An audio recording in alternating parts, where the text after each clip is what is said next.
अस्सलाम वालेकुम, good morning. आप देख रहे हैं सुबह की सोच और मैं हूं हसन लियाकत। अस्सलाम वालेकुम, गुड मॉर्निंग, वेलकम टू सुबह की सोच। और जैसे कि आप उम्मीद करते हैं कि आप सब ठीक ठाक होंगे, खैर आफियत से होंगे। हसनैन, आप बहुत सी अच्छी अच्छी बातें बताते हैं हमेशा से, आज कोई अच्छी बात बताएंगे? आज अच्छी बात नहीं बतानी, आप मुझे बताएं। आप मुझे जॉगिंग के मूड में लग रही हैं। हाँ, कभी कभी वर्जिश करनी चाहिए, जाना चाहिए, जॉगिंग का मूड बनाना चाहिए। अच्छा, तो फिर जॉगिंग की बात कर ली जाए तो फिर मैं जॉगिंग वालों को ही बता देता हूँ, वर्जिश वालों को ही बता देता हूँ कि नॉर्मली हम गजर ये सोचते हैं कि वर्जिश से शायद तमाम तर बीमारियों को हम दूर कर सकते हैं, लेकिन एक नई तहकीक आई है कि एक तरफ अगर आप वर्जिश कर रहे हैं और दूसरी तरफ आप 10 घंटे बैठ के काम कर रहे हैं तो आपको कौन सी बीमारी लग सकती है? बहुत सी बीमारियां हमें लगती भी हैं, लेकिन बहुत खतरनाक बीमारी है जो आपको लग सकती है, जो कि 10 घंटे बैठे रहने से लगेगी, वो है दिल की बीमारी। अमराज कल्ब की बीमारियां आपको लग सकती हैं। सो आपने करना ये है कि आपने वर्जिश भी करनी है, लेकिन साथ साथ जब आपने 10 घंटे स्टक होकर एक ही जगह पर बैठना है तो हर 1.5-2 घंटे बाद आपको कुछ चहलकदमी करनी चाहिए, अपने सिस्टम से उठना चाहिए, अपने उस जगह से उठना चाहिए, एक ऑफिस से दूसरे ऑफिस जाना चाहिए, फिर वापस आना चाहिए, ताकि ये 5-10 मिनट आपको मिल जाएं। और ये जो नई तहकीक आई है उसके मुताबिक आप 10 घंटे की जो तहकीक है उसको बीट कर दें आप। और अक्सर ऐसा भी होता है ना कि हम मतलब वर्जिश के लिए मूड नहीं बनाते, हमारा नहीं बनता, लेकिन इस तरह करने से जो है हम बीमारियों से बच सकते हैं। अगर आप 1 घंटे बाद 2 घंटे बाद आप कुछ ना कुछ काम में हाथ पांव हिलाते रहेंगे, सीढ़ियों ऊपर चढ़ जाएं, नीचे आ जाएं, ये भी कुछ ना कुछ कर लें, हम कुछ तो ना करते कुछ ही होता हैं। रहेगा। हाँ, हरकतें होती रहेंगी। तो जी आज अपनी स्टोरीज का बाकायदा आगाज करते हैं और बहुत ही माइलस्टोन अचीव किया है पाकिस्तान ने। शाहीन 3 मिसाइल भी पाकिस्तान मंजर आम पर ले आया है, जो कि इससे पहले शाहीन 1 और 2 था, जिसका कामयाब तजुर्बा किया गया था।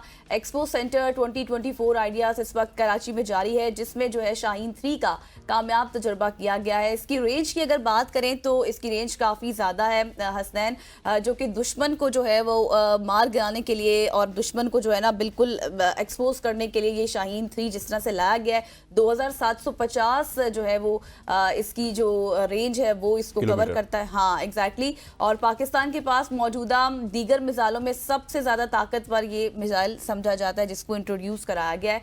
और ये एक सतह से दूसरी सतह तक मार करने वाला मिसाइल है, जो रिवायती और जौहरी वार जो हेड्स हैं दोनों को ले जाने की सलाहियत भी रखता है। इसकी बहुत सी कैपेबिलिटीज़ हैं, इसमें बहुत सी एबिलिटीज़ भी हैं कि इसके 2 मरहले हैं, और जो 2 मरहलों वाली जो डिज़ाइन है उसको, जैसे कि आप स्क्रीन पर भी देख रहे होंगे, डिज़ाइन ने इसको ज़्यादा तेज़ और तैयार होने में आसान बनाया है। यानी जब भी आपको ज़रूरत पड़ेगी तो ये फ़ौरन हरकत में आ सकता है। और शाहीन 3 की ख़ास बात यह है कि रोड मोबाइल है, यानी इसे एक ख़ास गाड़ी जो है, यानी कि ट्रांसपोर्टर एक्सलेटर लॉन्चर, जिसे TEL कहा जाता है, उसके ज़रिए भी चलाया जा सकता है। और इसमें यह भी सलाहियत है कि इसको कहीं भी छुपाया जा सकता है, जो रिवायती लॉन्चरों की निस्बत ज़्यादा लचकदार और महफूज बनाता है। वाह, मतलब कि हम इंडिया को अब और आंखें दिखा सकते हैं, तगड़ी आंखें इंडिया दिखा हमें सकते हैं। चैंपियंस ट्रॉफी में आंखें दिखा रहा है, तो हमने ये जो तजुर्बा किया है कामयाब, तो इससे जो है अब जैसे हसनैन कह रहे हैं कि हम आंखें दिखा सकते हैं, तो इंडिया अब डर कर रहेगा। बिल्कुल ऐसे ही चैंपियंस ट्रॉफी में तो हम सिर्फ आंखें ही दिखा रहे हैं, अभी कुछ कर नहीं रहे, लेकिन जो हमारे दिफाई इदारे हैं वो डेफिनेटली उन्होंने इंडिया को आंखें भी दिखाई हैं, उनकी आंखों में आंखें डाल के बातें भी की हैं, और कुछ बाज औकात ऐसे वाकयात पैदा हुए हैं, ऐसी जंगें हुई हैं कि हमने उनको औकात भी याद दिलाई है। सो इसी तरह की औकात अगर पीसीबी उनको दिला दे तो क्या ही बात है। आगे बढ़ते जी, आपको पाकिस्तान से लिए चलते हैं। पाकिस्तान की खबर है, लेकिन बहुत सारे लोगों के लिए अच्छी खबर इस वजह से है कि अब 2025 में आप हज प्लान कर रहे होंगे, लेकिन इस दफा का हज कोई रवायती हज नहीं है, बहुत ज्यादा महंगा है। और हुकूमत पाकिस्तान की वजारत मजहबी उमूर की कोशिश है कि हज को किसी तरह से सस्ता किया जाए, जिसमें उन्होंने हुज्जाज के लिए किराए की मद में $50 की कमी करा ली गई है, और हुज्जाज इकराम को अब फ़ज़ाई सफ़र में $50 कम देने होंगे। अगर गुज़श्ता बरस की बात की जाए तो मजहबी उमूर ने हर हाजी का किराया $850 रखा था, और रवां साल वजारत मजहबी उमूर ने पाकिस्तान इंटरनेशनल एयरलाइन से जो मुआहिदा किया है उसके मुताबिक वो $800 फ़ी हाजी उनके साथ उन्होंने किराया तय कर लिया है। That is a very good news. और वजारत मजहबी उमूर के मुताबिक 35,000 आज़मीन का कोटा PIA को दिया गया है, 35,000 आज़मीन का कोटा सऊदी एयरलाइन को दिया गया, और इसके अलावा एयर सियाल के ज़रिए तकरीबन 3500 मुसाफिर यहाँ से ट्रैवल करेंगे। एयर ब्लू के लिए उन्होंने 7,300 का कोटा रखा है, जबकि सरीन एयर के लिए 7,500 का कोटा रखा है। So that is a very good news. कहीं ना कहीं पे $50 भी आपकी अगर गवर्नमेंट ऑफ पाकिस्तान बचा रही है, सवाब की नीयत से बचा रहे हैं, तब भी ठीक है। अगर किसी और नीयत से बचा रहे हैं, लेकिन ये हज के लिए बच रहे हैं तो तब भी लेकिन अब ठीक देखिए है। ना, बहुत से ऐसे लोग थे जो कि पैसों की वजह से और महंगाई की वजह से हज नहीं करते थे, तो उनके लिए अब ये चीज़ आसान हो गई है कि वो इजीली हज कर सकते हैं, क्योंकि जो पॉलिसीज इंट्रोड्यूस कराई गई हैं इसके तहत अब हज करना आसान हो जाएगा 2025 में। आगे आपको बताएं, एक मतलब बहुत चैलेंजिंग स्टोरी है। भारत में सफाई सुथराई के मसले से निपटने के लिए बैतुल खला की तामीर का मिशन। इससे पहले हमने बहुत से सीरियल्स देखे, ड्रामा देखे, मूवीज भी बनी, यहाँ तक के सोनचाले, हाँ बिल्कुल एग्जैक्टली वहाँ पे बच्चों को कहते हैं सोनचाले। तो बात ये है कि वहाँ पर ये जो मसला है बहुत ज़्यादा गंभीर मसला है, और इंडियन गवर्नमेंट जो है इस पर मुख्तलिफ एराज में अदवार में काम तो करती रही है, लेकिन उसके कोई खातिर ख्वाह नताइज नहीं आए थे। लेकिन फिर 2014 में ऐसा हुआ कि स्वच्छ भारत मिशन एक लॉन्च किया गया, जिसके तहत जो है वो टॉयलेट्स वगैरह बनाए गए। लेकिन वहाँ पर एक सबसे बड़ा मसला हसनैन ये है कि लोगों में अवेयरनेस नहीं है, ओपन डेफिकेशन का अमल जो है बहुत ज़्यादा है। लेकिन अब ये हुआ कि बाकायदे तौर पर जो स्वच्छ भारत मिशन था, जिसको 2014 में लॉन्च किया गया, उसकी शानदार कामयाबियां हुई, जिसमें 12 करोड़ से जायद बैतुल खला की तामीर शामिल है। 12 करोड़ से ज़्यादा जो है वो टॉयलेट्स बनाए गए हैं। तकरीबन 19% आबादी को बैतुल खला तक रसाई हासिल नहीं थी इससे पहले, और कुछ लोग सकाफती या अमली वजूहात जैसे कि पानी की कमी या सफाई के नाकिस इंतजामात जो होते हैं वो उसकी वजह से जो है वो इस्तेमाल नहीं कर सकते थे। इस मिशन की जो अगर बात करें तो इस मिशन को जब बनाया गया, लॉन्च किया गया, तो पायदार कामयाबी के लिए कम्युनिटी की शमूलियत, पानी की दस्तियाबी और रिहाइश और सफाई के प्रोग्राम्स के साथ बेहतर हम आहंगी की भी ज़रूरत है। क्योंकि ज़ाहिर है वो जो हम बात कर रहे थे कि अवेयरनेस लोगों में नहीं है, कैंपेन्स चलानी चाहिए, मूवीज़ हमने देखी, लेकिन लोगों तक जो है ना, जो अर्बन एरियाज़ में लोग शिफ्ट हो रहे हैं, इंफ्रास्ट्रक्चर का एक बहुत बड़ा मसला है वहाँ पर, लोगों को इस वजह से भी जो है ये मुश्किलात का सामना करना पड़ता है। बिल्कुल ऐसी है। और ये जो शौचालय है ये भारत के लिए काफ़ी बड़ा मसला था। 10-15 साल से ये मसला बहुत ज़्यादा और बड़ा था, क्योंकि आबादी भारत की 1 अरब से ज़्यादा है। और हम भी भारत से यही कहेंगे कि आप टांगे अड़ाने के बजाय दुनिया में आपने चाइना के साथ क्या करना है, पाकिस्तान के साथ आपके ताल्लुकात कैसे होंगे, इसके अलावा भी आप ये जो चीज़ें कर रहे हैं ये आपको करनी चाहिए। ये आपके लिए, आपकी आवाम के लिए बहुत ज़्यादा अच्छी है। क्योंकि आप हमें तो बहुत ज़्यादा बातें सुनाते हैं कि हम IMF के पास जाते हैं, पता नहीं क्या क्या कहते हैं जब आप सोशल मीडिया पे देखते हैं भारतीय जो सारिफीन है, लेकिन आपको भी बातें सुनाने का वक्त हुआ चाहता है। सो आप शौचालय के ऊपर थोड़ा सा फोकस कीजिए। आगे बढ़ते हैं, और आगे बढ़ते हुए आपको स्टोरी बताता हूँ। चले आपको नहीं बल्कि इनसे पूछ लेता हूँ। गजल, आप ये बताइए कि एक भैंस की कीमत क्या होती है?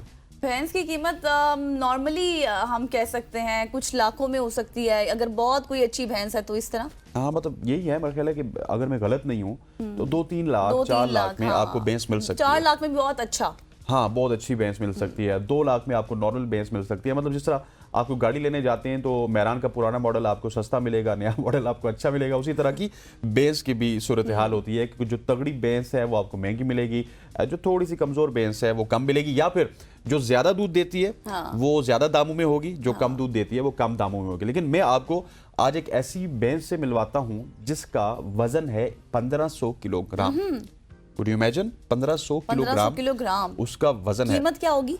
आप वैसे इमेजिन करें क्या कीमत होगी? बहुत कीमत होगी। फिर वैसे इमेजिन करने कुछ कोई 10 लाख, 5 लाख, 6 लाख, और आगे जाइए, और भी आगे, और आगे 20 लाख, और आगे बढ़िए, और भी आगे, करोड़ों में जाइए, 30 लाख, 40 लाख, 50, करोड़ में जाइए, 1 करोड़, और आगे 2 करोड़, और आगे। यार ये बहुत अब आप ही बता दें। ये बहुत स्लो है। मैंने कोशिश की कि एकदम से ये 5 करोड़ 10 करोड़ की बात करेंगी, लेकिन ये जो भैंस है ये 1500 किलोग्राम की भैंस है जो कि हरियाणा में मौजूद है, जिसकी कीमत आप जान के हैरान हो जाएंगे, जो है 23 करोड़ रुपए। Oh my God, 23 crore! 23 crore रुपए। इसकी खास खिदमत करते हैं लोग, इसकी खास ऐसी खास क्या बात है?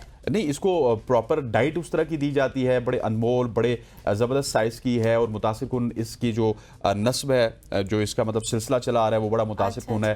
फिर ऊपर से ये वायरल हो गई है सोशल मीडिया पे। सो इसमें बड़ी खास चीज़ें हैं। इसकी जिस तरह से केयर की गई है, जिस तरह से इसको रखा गया है, जितना इस पर खर्चा किया गया है। अच्छा, इनका नाम भी अनमोल ही है। अनमोल इनका नाम है। पुरतायुश खुराक के साथ इनको रखा गया है, और अनमोल चीज़ दुनिया में अनमोल ही मिलती है। और अब भारतीयों ने मैं बता दिया, क्योंकि हरियाणा में ये मौजूद है, कि अनमोल भैंस भी अगर है तो वो 23 करोड़ रुपए की होगी। हाँ, और अनमोल को देखें कि जैसे हम स्क्रीन पर देख रहे हैं कि साइज, इनका वेट, और उस लिहाज से जैसे हम देख रहे हैं हरियाणा एक स्टेट है जहां पर ये अनमोल पाई जाती है और अनमोल को देखकर भी लग रहा है जिस तरह से इसकी टेक केयर की जाती होगी इनके मालिक की जानिब से, देखने वाली है। तो फिर 23 करोड़ शायद ठीक है अगर उनके लिहाज से, जिस तरह से शायद उतनी नजर नहीं आ रही होगी आपको, लेकिन ये बहुत बड़ी लग रही है, वैसे बहुत ही तगड़ी लग रही है। 23 करोड़, अब आई डोंट नो कोई देगा नहीं देगा।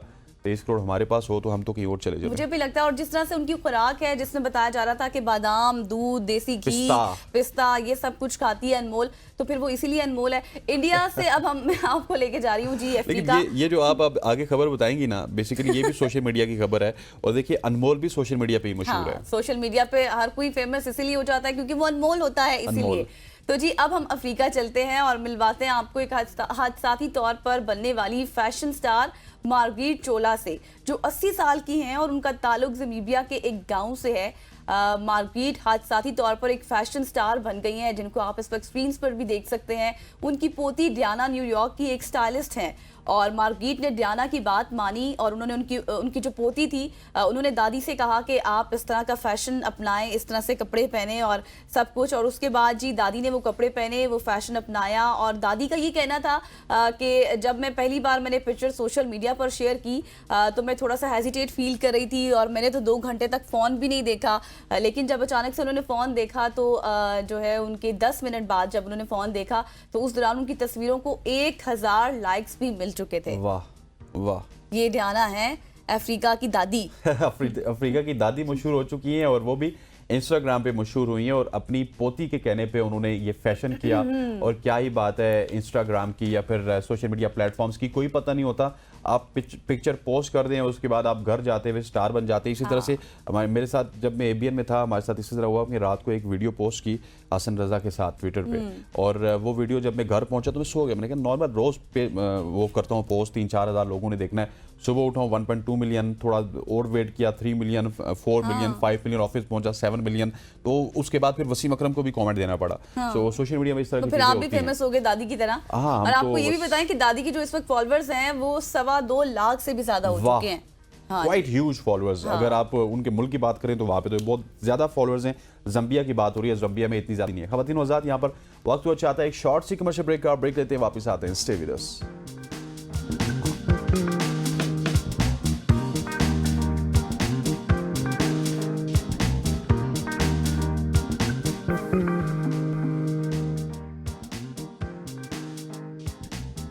Welcome back after the break. और अब हम बात करेंगे, रोजाना की बुनियाद पर हम बात करते हैं HIV वायरस हो गया या फिर दीगर जो डेंगू वायरस है। आज हम बात करेंगे पोलियो केसेस के हवाले से। पोलियो वायरस जो है वो फैलता जा रहा है। पाकिस्तान में पोलियो के खात्मे के अज़्म को एक और चैलेंज दरपेश है। इस्लामाबाद में वाक़े नेशनल इंस्टीट्यूट ऑफ हेल्थ की रीजनल रेफरेंस लेबॉर्ट्री ने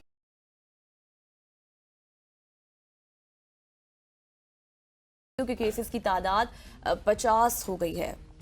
बिल्कुल ऐसे ही इसी हवाले से बात करेंगे। हमारे हेल्थ रिपोर्टर नदीम चौधरी साहब हमारे साथ मौजूद हैं। चौधरी साहब, इस हवाले से हमने सेगमेंट भी किया था, लेकिन उस वक्त भी पोलियो के केसेस बहुत ज़्यादा थे, लेकिन अब ये नए केसेस सामने आ रहे हैं। इसकी क्या वजूहत है? आपने जानने की कोशिश की कि क्या वजह है कि पोलियो, जिसका हम पंजाब में देखें तो पोलियो फ्री हो चुका था, लेकिन वो वापस बढ़ रहा है। देखिए, अभी आप जिस तरह आपने जिक्र किया, इस वक्त 50 केसेस हो चुके हैं और जो सबसे बड़ी जो बुनियादी वजह इस वक्त जो हमारे देखने में आई वो ये थी कि फेक मार्किंग, जो पोलियो के कतरे पिलाए जाते हैं, वहाँ पर जो जाते हैं फील्ड वर्कर और वहाँ पे फेक मार्किंग की जाती है। पहले ये होता था कि रिफ्यूज़ल होती थी कि वो कहते हैं जी कि बच्चों को कतरे नहीं पिलवाए जा रहे, लेकिन अब वो फेक मार्किंग के भी केसेस सामने हैं। दूसरी जानिब जो पोलियो के कतरे पिलाने के लिए टीमें जा रही हैं, एक तो सबसे बड़ा मसला उनकी सिक्योरिटी का, बेशुमार हमारे जो वर्कर हैं वो शहीद हो चुके हैं इसी सिलसिले में।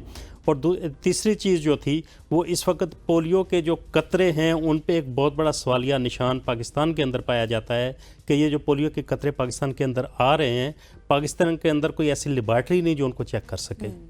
ये बाहर से आते हैं, चूँकि कोल्ड चेन है, इंटरनेशनल जो बिडिंग होती है वहाँ से लेकर WHO को लेटर लगा होता है तो वो उनको पाकिस्तान के अंदर आके तकसीम कर दिया जाता है। लेकिन पाकिस्तान के अंदर वो जो पोलियो के कतरे हैं उनको चेक नहीं किया जाता कि उनके अंदर है क्या। और तीसरी चीज़ उनकी कोल्ड चेन मेंटेन है। जो कोल्ड चेन है उनकी, जो उनको पोलियो के कतरों को वहाँ टीम तक पहुँचाना है, उसके लिए उनको प्रॉपर आपको एक उसके सेंटीग्रेड पे रखना पड़ता है, वो भी बहुत सारे मसाइल आए हैं। और उसके अलावा जो पोलियो वर्कर्स हैं उनके जो माहाना तनख्वाहें हैं वो सबसे बड़ा मसला है कि आपने इस्लामाबाद में भी देखा था कि उन्होंने यहाँ पर भी एहतजाज किया पोलियो वर्कर्स ने कि जी हमें तनख्वाहें नहीं मिल रही और तनख्वाहें जो मिल रही हैं बताएं, तो जैसे कम अभी नहीं। आप फेक मार्किंग के हवाले से बात कर रहे हैं और आप कह रहे हैं कि पोलियो वर्कर्स की तनख्वाहों का भी मसला है, तो फेक मार्किंग जो है वो इसी का एक बड़ी वजह तो नहीं है?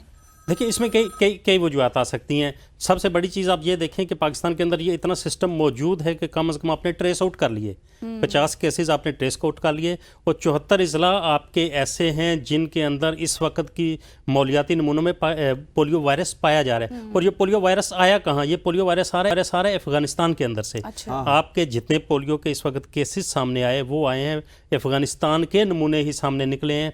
और तीसरी चीज़, पाकिस्तान के अंदर एक इदारा है border health services. Border health services वो इदारा है जो बॉर्डर को कवर करता है, वहाँ पर अपने मुलाजमीन तैनात करता है। पिछले दिनों हमने एक स्टोरी भी की थी, ये चीज़ सामने आई थी कि जो उन्होंने अपने ड्राइवर हैं उनको वहाँ पर बिठाया, वो पोलियो के कतरे पिला रहे हैं, उनके पास मुलाजमीन नहीं है। ये इदारा इस्लामाबाद के अंदर मौजूद था। साबका हुकूमत में अब्दुल कादिर पटेल उस वक्त हेल्थ मिनिस्टर थे, तो वो इसको शिफ्ट करवा के कराची ले गए। तो वहाँ पर भी बेशुमार बेज़ाब्तगियाँ सामने आई थी बॉर्डर सर्विसेज में। तो ये बहुत से मसाइल हैं, कोई एक मसला नहीं है। आने वाले वक्त में जो हमें ख़तरा है कि पाकिस्तान पर सफरी पाबंदियां लग सकती हैं। पाकिस्तान पे सफरी पाबंदियां लग सकती हैं, लेकिन इससे पहले कि पाकिस्तान पे सफरी पाबंदियां लगें, जिस तरह आपने रूट काज बताई है अफगानिस्तान की, पहले भी ये डिस्कस हुआ था, तो क्या हम अफगानिस्तान से जो बहुत ज्यादा ट्रैवलिंग है उसको कंट्रोल करके अपने आप को कंट्रोल नहीं कर सकते? देखिए वो कंट्रोल वही जो मैंने जिक्र किया, बॉर्डर हेल्थ सर्विसेज। ट्रैवलिंग बहुत ज्यादा है, बॉर्डर हेल्थ सर्विसेज जो इदारा है आपका, जिसने उसको कंट्रोल करना है, बॉर्डर से आने वालों को कतरे भी पिलाने हैं, उनको चेक भी करना है। तो वो अगर इदारा आपका इतना कमज़ोर हो, वो कराची के अंदर बैठा हुआ है, उसके अंदर आपके मनपसंद अफराद भर्ती किया जाए, जूनियर लोगों को वहाँ पर सीनियर सीटों पर बैठाया जाए, तो ये मसाइल हल नहीं हो सकते। और तीसरी चीज़, इस वक्त जो सबसे बड़ा मसला हमारी नज़र में जो हमें शिकायत भी मौसूल हो रही है कि मुख्तलिफ DHO ऑफिस जो इंटरनेशनल आपकी ट्रैवलिंग है उसके लिए जाली सर्टिफिकेट्स बनते हैं। अच्छा, ये एक बहुत बड़ी खबर है। अच्छा नदीम, ये बताएं कि अभी आपने अफगानिस्तान का जिक्र किया है, KPK से भी हमने ये रिपोर्ट्स देखी हैं, टांग से भी केसेस ज्यादा बढ़ते जा रहे हैं, तो करीब है अफगानिस्तान। जी बिल्कुल, KPK देखें, वहाँ से जितना भी आपके अंदर पाकिस्तान के अंदर जितना भी अफगानी आया इस वक्त, और जो जिन्होंने इंटरनेशनल ट्रैवलिंग की पाकिस्तान के अंदर से होके, आपके मौलियाती नमूनों में जो अफगानिस्तान के नमूने, बुनियादी वजह यही थी कि जो इंटरनेशनल ट्रैवलिंग के लिए पाकिस्तान के अंदर लोग आए, उन्होंने यहाँ स्टे किया, यहाँ से वो बाहर चले गए, यूरोप के वीज़े लिए चले गए, लेकिन वो यहाँ पर मौलियाती नमूने में वायरस छोड़ गए। आपका वो जो वायरस है वो सबसे खतरनाक है इस वक्त पाकिस्तान के अंदर, और उसको कंट्रोल करना बहुत मुश्किल नजर आ रहा है। अच्छा नदीम, अब ये भी बता दें शॉर्टली कि अब इसके रोकथाम के लिए कोई वैक्सीनेशन स्टार्ट की है, क्योंकि कैंपेन के बाद हमने देखा कि केसेस ज्यादा बढ़े हैं। जी, कैंपेन हर वक्त हो रही होती है, देखें कैंपेन तो वो कर रहे हैं, लेकिन वही आ रहा है कि जो फेक मार्किंग है कैंपेन में, तो आपको फिगर्स मिल जाते हैं कि आपने इतने करोड़ बच्चों को पोलियो के कतरे पिला दिए, आपको शो भी हो गया, आपने फेक मार्किंग भी कर दी, बच्चे के अंगूठे में स्याही का निशान भी आ गया, आप उसको कैसे जस्टिफाई करेंगे उस बच्चे ने कतरे नहीं पिए? तो ये, और ये बेशुमार ऐसे बच्चे हैं, बिल्कुल, कुछ ऐसे बच्चे भी हैं जिन्होंने पोलियो के कतरे पिए हुए थे, उसके बावजूद उनको हुआ। तो ये भी एक सवालिया निशान ठीक हो गया। That is the big question कि जिन्होंने पोलियो को कतरे पिए उनको क्यों हुआ। नदीम चौधरी साहब, आपका बहुत बहुत शुक्रिया। ख़वातीन वज़ात, यहाँ पर वक्त हुआ चाहता है एक शॉर्ट सी कमर्शियल ब्रेक का, ब्रेक लेते हैं, वापस आते हैं तो मुल्क की सियासत के हवाले से आपसे कुछ स्टे विद अस।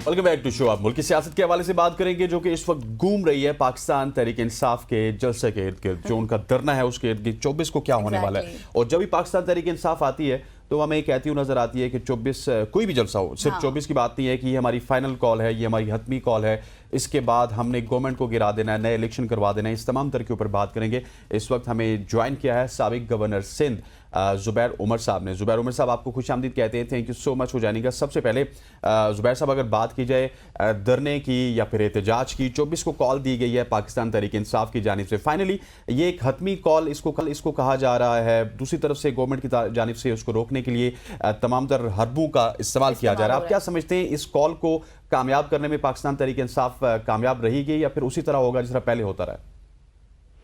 दो चीजें, एक जाहिर है पाकिस्तान तहरीक इंसाफ के ऑब्जेक्टिव तो उनके अंदरूनी रीजन है, बट जो हमें समझ आती है जो मुझे समझ आती है वो तो ये है कि देखें, 3-4 चीजें ऐसी हैं जिसका कुछ ना कुछ हल तो निकलना है।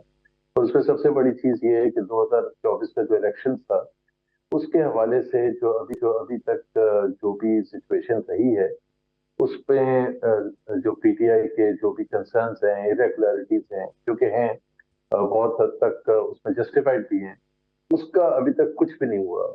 एक कल रिपोर्ट आई है, उसके हवाले से just a few percent of the electoral irregularities जो कि 2024 के इलेक्शन में, एक वो है, एक उनके लीडर इमरान खान के हवाले से कंसर्न्स हैं कि जी उनको जो सजाएं मिली हुई हैं, जो उनको बंद किया हुआ है। उसके अलावा जो पीटीआई के बहुत से दूसरे लीडर्स हैं, शाह महमूद कुरैशी और यास्मीन राशिद एंड अदर्स, उनके साथ इंसाफ नहीं हुआ, उसका इंसाफ चाहिए। और फिर जो 26वीं अमेंडमेंट अभी हुई है, तो उसके तो अब ये सारी चीजें एड अप होके काफी सीरियस कंसर्न्स हो जाते हैं।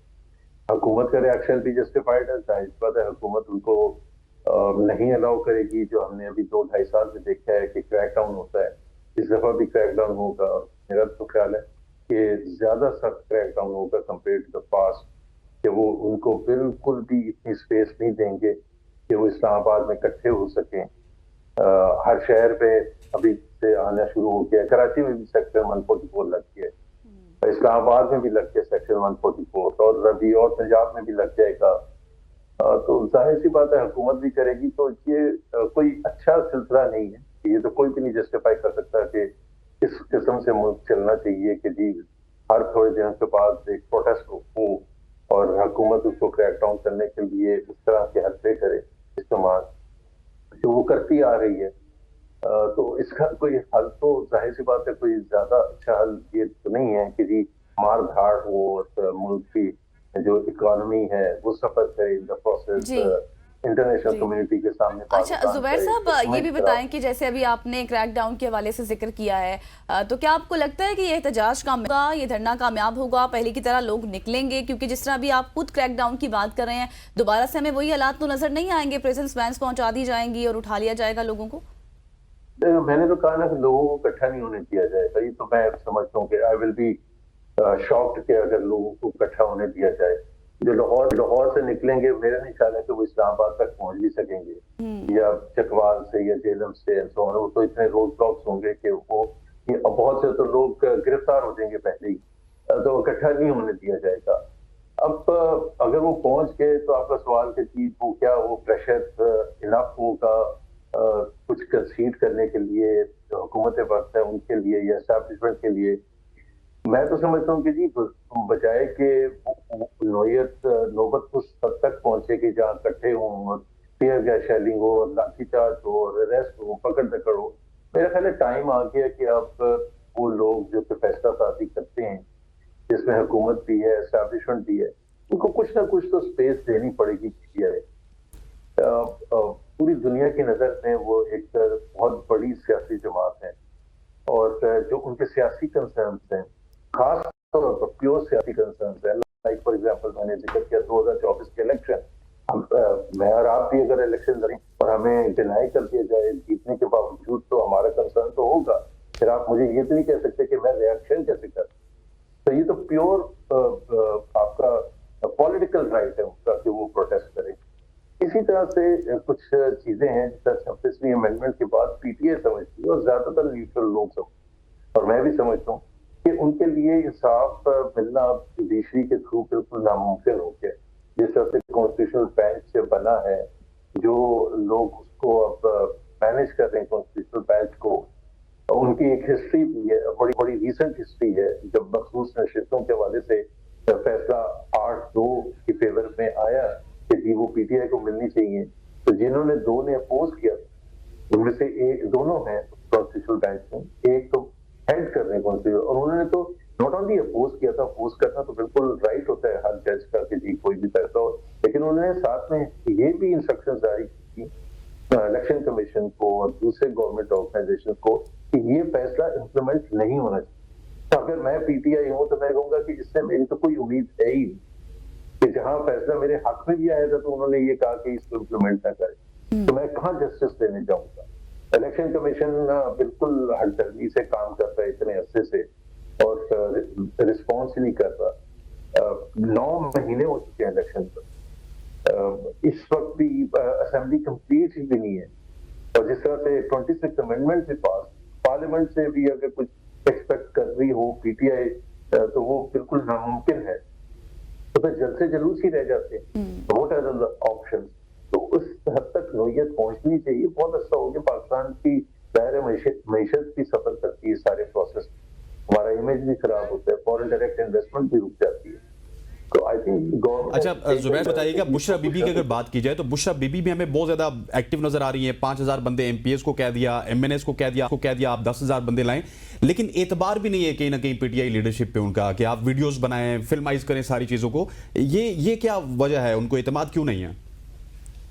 ये बात सही है सर, मैं तो पॉलिटिकली इस चीज पर एग्री नहीं करता। ये तो लेकिन हर पॉलिटिकल पार्टी जो होती है, अगर वो कोई शो करना चाहती है, शो स्पेंस करना चाहती है, तो वो अपने पॉलिटिकल लीडर्स को खासतौर पर इंस्ट्रक्शंस देती है, बहुत सख्ती से इंस्ट्रक्शंस देती है कि सबने पार्टिसिपेट करना है, सबने लोगों को निकालना है। तो पाकिस्तान में मसला ये रहा है कि एमएनए और एमपीए की तरफ तरह की नजर जाती है, लोगों को निकाल के लेके। जब मियां नवाज शरीफ जेल में थे, कोई प्रोटेस्ट करते थे तो लाहौर में वो जेल में थे, तो अगर जिस दिन उनसे मिलने जाना होता था पॉलिटिकल लीडर्स को, अदा होता था पीएसएल लैंड वालों को, तो इंस्ट्रक्शंस आती थी हर एमएनए को और एमपीए को कि आप इतने लोग लेके आए, लेकिन वो नहीं लेके आते थे क्योंकि लोग निकालना इतना आसान काम नहीं होता। और ये वो माहौल था जब कोई पकड़ जकड़ नहीं होती थी, कोई मार पिटाई नहीं होती थी, कोई अंदर नहीं बंद किया जाता था, डराना धमकाना नहीं होता। अब तो डराना धमकाना एक, आप कह दें किसी भी एमएनए को 10,000 लेके आए या 5,000 लेके आए, तो जो लोग हैं, जो नॉर्मल पीटीआई का सपोर्टर है, वो बिल्कुल सपोर्टर है और वो सपोर्ट भी करना चाहता है, लेकिन वो ज्यादातर लोग तो 90% से ज्यादा वर्किंग क्लास होते हैं, या तो उसका अपना कारोबार होगा या अपना बिजनेस होगा या उसकी पढ़ाई होगी। तो घर में तो कोई फालतू नहीं बैठा होता। अब उसको अगर हर महीने बाहर निकलना है और उसको ये भी डर है कि जी, और उसके पेरेंट्स को या उसकी फैमिली, जी इसको पकड़ा भी जा सकता है, इसको लाठी चार्ज भी हो सकता है, मारधाड़ भी हो सकती है, तो वो और अगर अरेस्ट हो गया तो 2-2 महीने पता भी नहीं चलता कि क्या कहाँ है। तो इतना आसान नहीं होता एमएनए को कन्विंस करना अपने वर्कर्स को कि आप निकल के आए, और खासतौर पर जो दूर हैं, इस्लामाबाद से दूर हैं, उनके लिए हमें कराची से फॉर एग्जाम्पल यहाँ से जाना एक इटसेल्फ बहुत टफ टास्क है। फिर वहाँ जो ऐलान किया गया है कि उस वक्त तक बैठेंगे जब तक इमरान खान रिलीज नहीं होंगे, तो वहाँ क्या अरेंजमेंट है, वहाँ कौन बंदोबस्त करेगा रहने का, all of those.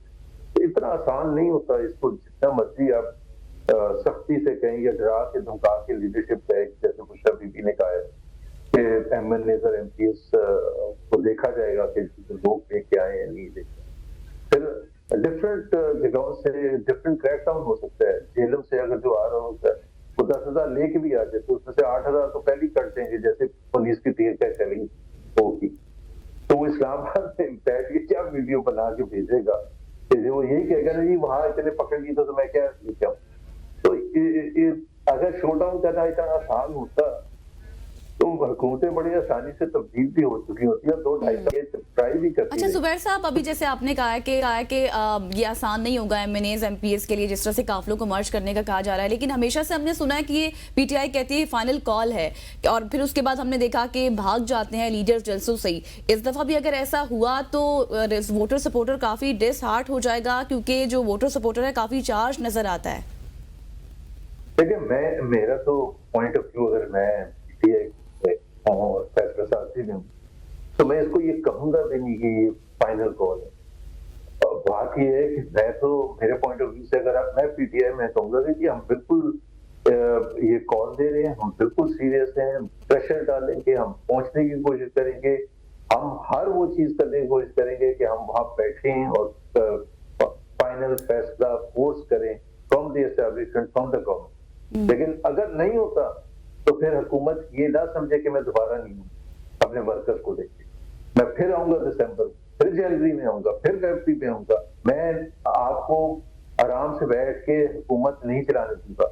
I think अगर ये स्ट्रेटजी है, अभी जैसे कैसे आ गई है हुकूमत, आ गई है, 9 महीने गुजर गए, 1 साल और गुजरने दें, फिर उसके बाद हम एक इलेक्शन फ्री फेयर और ट्रांसपेरेंट इंडिपेंडेंट इलेक्शंस के लिए हम दोनों मिलकर काम करते हैं। से 2025 के एंड तक हम इलेक्शन कराने के लिए तैयार हैं। कुछ इस किस्म की चीज ताकि पीटीआई भी उस पर ग्राउंड वर्क कर सके, एक नया इलेक्शन कमीशन बन सके और वो तमाम चीजें हों। वो तो that is a kind of thing that I think हुकूमत को भी सोचना चाहिए कि वो क्या ऑफर कर सकते हैं। वो ये ऑफर तो नहीं कर सकते कि जी आप ऐसे ही हम बैठे रहेंगे 4.5 साल तक और आप चुप करके बैठ जाए।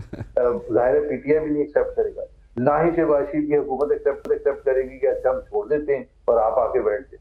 तो there has to be a mid ground. Mid ground का तो एक ही तरीका है कि जी वो किसी न किसी तरह से एक अर्ली इलेक्शन से एग्री की जाए और इलेक्शन कमीशन को एक ऐसा इदारा बनाएं जिस पर सबकी कमिटमेंट हो, सब समझे कि हाँ this is truly an independent. अच्छा जुबैर, अभी आपने कहा है कि इलेक्शंस के हवाले से बात की है और मुज़ाकरात के हवाले से भी आप जिक्र कर रहे हैं, तो क्या आप समझते हैं कि हमारा मुल्क इस चीज़ का मुतहम्मिल हो सकता है कि मिड टर्म इलेक्शंस कराए जाएं और उससे स्टेबिलिटी आ सकती है? नहीं मुतहम्मिल तो होता है, लेकिन मतलब we have to choose the lesson of the two eagles. क्या अगर हम इलेक्शन नहीं कराते तो ये जो प्रेजेंट सिस्टम है ये चलता मुतहम्मिल हो सकता है पाकिस्तान की मीशत के लिए? नहीं हो सकता।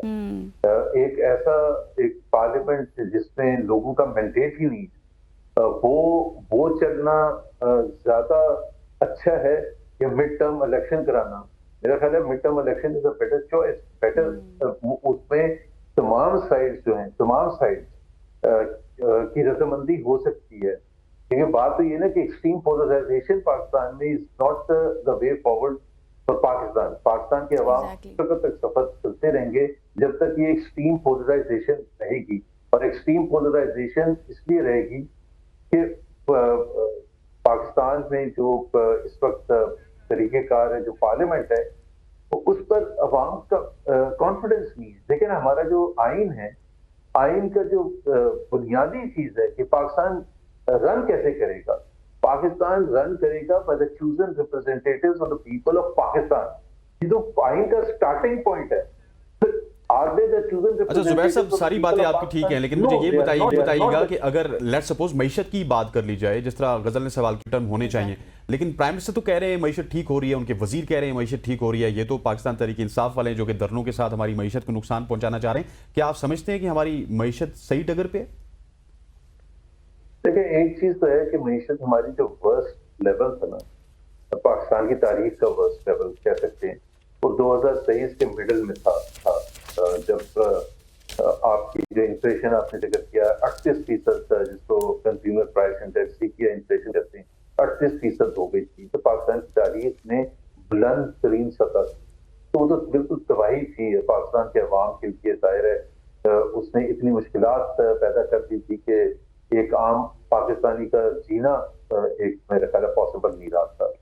इसके साथ साथ जो दूसरे मैक्रो इकोनॉमिक इंडिकेटर्स थे, बाहर से इन्वेस्टमेंट नहीं आ रही थी, ग्रोथ नेगेटिव हो गई थी। तो नेगेटिव ग्रोथ के साथ अगर इतना हाई इन्फ्लेशन हो तो this is the recipe for disaster. इससे ज्यादा खराब कॉम्बिनेशन नहीं हो सकती। And that is what Pakistan face. No growth बल्कि -3 ग्रोथ में, और मैक्सिमम इन्फ्लेशन 38%। डबल डिजिट होती है, 10% से ऊपर होती है तो वो तबाही होती है। तो 38%, फिर उसके साथ पॉलिसी रेट जो था, स्टेट बैंक का जो रेट था, वो 22% तक पहुंच गया था। तो बिजनेसेस के लिए बिजनेस करना बिल्कुल खत्म हो गया था, इकोनॉमिक एक्टिविटी ठप हो गई। तो तमाम हवाले से we had hit rock bottom, जिसको कह सकते हैं। तो उधर से तो फिर आपको अच्छा ही होना था। तो अगर आप उसके मुकाबले में कह रहे हैं yes Pakistan has come out of that difficult phase, क्योंकि पाकिस्तान की मईशत का मयार अब ये हो गया है, ये इस हुकूमत के मुताबिक, कि जब आप डिफॉल्ट से बचने की बात करें कि अब पाकिस्तान को डिफॉल्ट का खतरा है, इस वक्त नहीं है। तो जब आप ये कहते हैं कि वो नहीं है, तो फिर इसका मतलब ये है कि क्या आम आदमी पूछता है कि क्या हमारे फिर मईशत का मयार यही है? ये एक आम आदमी की जिंदगी बेहतर होने का है। अब डिफॉल्ट ना होने का जो खतरा होता है जैसे ही टलता है, वो पाकिस्तान के एलीट के लिए, पाकिस्तान से जो अमीर तबका है, उसके लिए तो बड़ी जबरदस्त न्यूज होती है, क्योंकि उनको बाकी किसी चीज से कंसर्न नहीं होता। उनके लिए ये होता है कि जी डिफॉल्ट ना होने का मतलब ये है कि हम पाकिस्तान ने जो इंटरनेशनल ऑब्लिगेशंस हैं, अपने डॉलर की पेमेंट्स कर रही हैं, मुख्तलिफ हमने लोन्स की पेमेंट करनी है, वो हम पूरी करेंगे तो हमें कोई डिफॉल्ट का खतरा नहीं होता, हम एलसीज खोल सकते हैं, अपना कारोबार कर सकते हैं। ये मैं लीड की सोच बता रहा हूँ, और इस वजह से स्टॉक मार्केट बूम करना शुरू कर देते। बट हमने पास में भी देखा है पिछले 70 साल से कि एक लीड का अपना नुक्ते नजर होता है और वो आउटलुक होता है, उसकी रिप्रेजेंटेशन हमेशा हुकूमत कर रही है। लेकिन आम पाकिस्तानी से अगर आज पूछेंगे, उसकी तो जिंदगी में कोई फर्क नहीं है। इसलिए फर्क नहीं है, बल्कि उसके लिए हर रोज इजाफा हो रहा है, क्योंकि अगर 38% नहीं है महंगाई, तो महंगाई तो है लेकिन कम है। तो जब भी हर रोज या हर महीने जब अंडे लेने जाता है, या डबल रोटी या रोटी लेता है, या चीनी लेता है, या चावल लेता है, या दाल लेता है, या सब्जी लेता है, वो पिछले महीने के मुकाबले में महंगी होती है। क्या उसकी इनकम बढ़ रही है उससे तनासब से? नहीं बढ़ रही। तो that is where the common man के लिए तो हर चीज में इजाफा हो रहा है। और क्या इकोनॉमी हमारी इतनी ग्रो करती है कि जी वो एम्प्लॉयमेंट जनरेशन करती है, आम जो पाकिस्तानी निकल रहे हैं जॉब मार्केट में आ रहे हैं, उनको आसानी से जॉब मिल जाती है? नहीं मिल रही। तो जब आपकी एम्प्लॉयमेंट भी नहीं आपको मिलती है, जब आपकी जो महंगाई वहां रुक भी नहीं रही है जहां पिछले महीने थी, उसके लिए तो हर महीना पिछले महीने के मुकाबले में ज्यादा ऐसा ही है। तो मिनिस्टर्स या जो भी बयान देते रहे। अच्छा जुबैर साहब, हमने बहुत सारी बात मुज़ाकरात की, क्रैकडाउन की, उसके बाद मिड टर्म इलेक्शंस की, और 24 जो नवंबर का धरना है उस मुतालिक। अब थोड़ा सा आखिरी सवाल आपसे करूंगी, वीपीएन को भी टच कर लेते हैं। वीपीएन के ऊपर पहले हमने देखा कि व्हाट्सएप, यूट्यूब सब कुछ बंद कर दिया गया, स्पीड स्लो कर दी गई, लेकिन उसके बाद फिर फतवे भी जारी किए गए। हुकूमत इसकी खुद खिलाफ वर्जी कर रही है, शरई गैर शरई की बात की जाती रही। हम डिजिटली तौर पर हम किस तरफ जा रहे हैं? देखिए ना, ये तो सबसे ज्यादा अनफॉर्चुनेट पार्ट है। मुसलमानों की अगर आप हिस्ट्री देखें, मुसलमानों की मैं इसलिए कह रहा हूँ कि जाहिर है 15वीं सदी में तो वो नहीं था, पाकिस्तान नहीं था, लेकिन ओवरऑल जो मुसलमान थे उस वक्त प्रिंटिंग प्रेस आ गया था 16वीं सदी में, 1515 में, या जब, तो उसको भी गैर शरई करार दे दिया गया था। फिर उसके बाद हमने देखा कि जी इंडियन सब कॉन्टिनेंट की हिस्ट्री देखे, मुसलमानों ने फतवे दिए, फौजियों ने, चाहे वो कैमरा था, चाहे वो रेडियो पर कुरान शरीफ की तिलावत हो सकती है रेडियो पर, उस पर भी फतवा आ गया था कि ये गैर शरई है। तो शरई और गैर शरई, और फिर आज उसकी वजाहत भी दी है उन्होंने, कल वजाहत की है जो काउंसिल ऑफ इस्लामिक आइडियोलॉजी के जो चेयरमैन है कि जी हम वीपीएन के खिलाफ नहीं है, हम इसलिए खिलाफ हैं क्योंकि उसको इस्तेमाल करते हुए लोग नेशनल सिक्योरिटी के खिलाफ कुछ बयान देते हैं। अब नेशनल सिक्योरिटी कौन डिफाइन करेगा, और उसमें शरई और गैर शरई का कैसे आ गया? और उससे फिर आप ऐसी चीजें निकाल सकते हैं, पोर्नोग्राफी फॉर एग्जाम्पल, तो फिर हर चीज में हो सकता है। फिर उसमें तो व्हाट्सएप भी बंद कर दें, इंटरनेट भी बंद कर दें, फेसबुक भी बंद कर दें। तो पहले आपने ट्विटर पर बैन लगाया, लोगों ने ट्विटर को यूज करने के लिए एक अल्टरनेट तरीका वीपीएन के थ्रू यूज करना शुरू कर दिया। तो आपने, असल मकसद सिर्फ एक है, वो शरई और गैर शरई, और दूसरी पाकिस्तान का इमेज तबाह होता है कि ये कौन सी दुनिया में रह रहे। मतलब आप बाकी मुस्लिम कंट्रीज हमारे पर हंसती है, क्या यूएई यही बात करता है कि ट्विटर के हवाले से शरई या गैर शरई? बिल्कुल, या सऊदी अरेबिया ये बात करता है, या इंडोनेशिया करता है, या बांग्लादेश करता है? 50 से ज्यादा मुस्लिम ममालिक हैं, सिर्फ हमें ठेका लिया हुआ है कि जी किस चीज को शरई कहना है, तो गैर शरई कहना है, और वीपीएन को शरई और गैर शरई के। भाई एक तो सिक्योरिटी रीजन हो सकता है, लेकिन असल जो मकसद है, जो वो मौलाना साहब भी बोल रहे हैं, फतवे भी दे रहे हैं, असल मकसद ये है कि वो एक कॉमन कॉज है, और वो है पीटीआई, कि उसकी जो पॉपुलैरिटी है वो सोशल मीडिया पर बहुत ज्यादा है, वो अपनी सारी मैसेजिंग उसके थ्रू करते हैं। अगर ये जारी रहेगा तो उनके लिए 2-2.5 साल से देख लिया कि जितने भी क्रैकडाउन हो रहे हैं उनकी पॉपुलैरिटी बढ़ती चली जाएगी। तो किसी न किसी तरह से बहुत बहुत शुक्रिया जुबैर साहब, thank you so much for joining us. आपका बहुत शुक्रिया। आपने जो बात की, मैं समझता हूँ कि यही बात यहीं पे खत्म करते हैं कि मसला वीपीएन पे पाबंदी का जुबैर साहब वो है पीटीआई, पाकिस्तान तहरीक इंसाफ के जो सोशल मीडिया वॉरियर्स हैं, सोशल मीडिया यूजर्स हैं, वो इस वक्त कंट्रोल नहीं हो रहे। इसी वजह से वीपीएन को कभी गैर शरई कहा जाता है, कभी शरई कहा जाता है। बिल्कुल, ये मतलब एक अलग सी चीज है। जो मामला था, जो बात थी, वो असल में यही है कि पीटीआई को कंट्रोल करने के लिए, और जिस तरह से बड़ी तफसीली गुफ्तगू की उन्होंने 24 नवंबर के जलसे के हवाले से भी, और उन्होंने कहा कि क्रैक डाउन, फिर मुज़ाकरात, टेबल टॉक होनी चाहिए, लेकिन एक कदम, जैसे आपने भी कहा कि एक कदम दोनों को आगे लाना चाहिए। रियलिस्टिक बात की गजल उन्होंने। एक तो उन्होंने कहा कि 24 नवंबर का धरना उनको कामयाब होता हुआ नजर नहीं आ रहा। सेकंडली उन्होंने कहा कि ये पीटीआई ज्यादती करती है कि हर दफा कहती है ये हतमी कॉल है, फाइनल कॉल है। और थर्डली फिर ये भी नहीं है कि उन्होंने कहा कि उनको मुज़ाकरात गवर्नमेंट से करने चाहिए। उन्होंने कहा कि गवर्नमेंट से नहीं बल्कि एस्टेब्लिशमेंट से मुज़ाकरात करने चाहिए जिनके पास मैंडेट है मुज़ाकरात का। हाँ, ऐसा ही है। और अब देखना ये है कि 24 नवंबर को फाइनली होता क्या है। कुछ ही दिन बाकी हैं। तो ये हमारा सेगमेंट था जिस मुतालिक हमने इन डिटेल गुफ्तगू की है। यहाँ पर वक्त हुआ एक ब्रेक का। स्टे विद अस।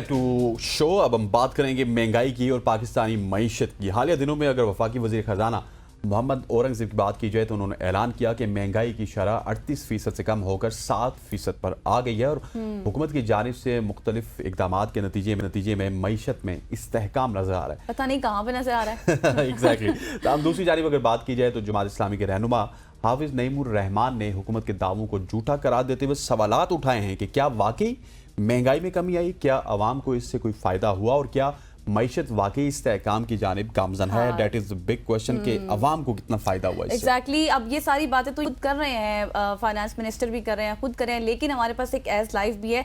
अवाम क्या कहती है, कराची से हमारी नुमाइंदा आबदा खान जो है उनसे जानते हैं। जी बिल्कुल, मुल्क भर की तरह कराची में भी जो है महंगाई का जिन बेकाबू है और अशिया खुद नोश की जो कीमतें हैं उनमें मुसलसल इजाफा ही देखने को आया है। अगर हम बात करते हैं दाल चना की, तो दाल चना जो है 420 रुपये किलो तक पहुंच चुका है और इसकी कीमत में भी इजाफा हुआ है। इसी तरह दाल मूंग की बात करेंगे तो दाल मूंग की कीमत भी बढ़ी है, 400 रुपये किलो जो में फ़रोख्त हो रही है।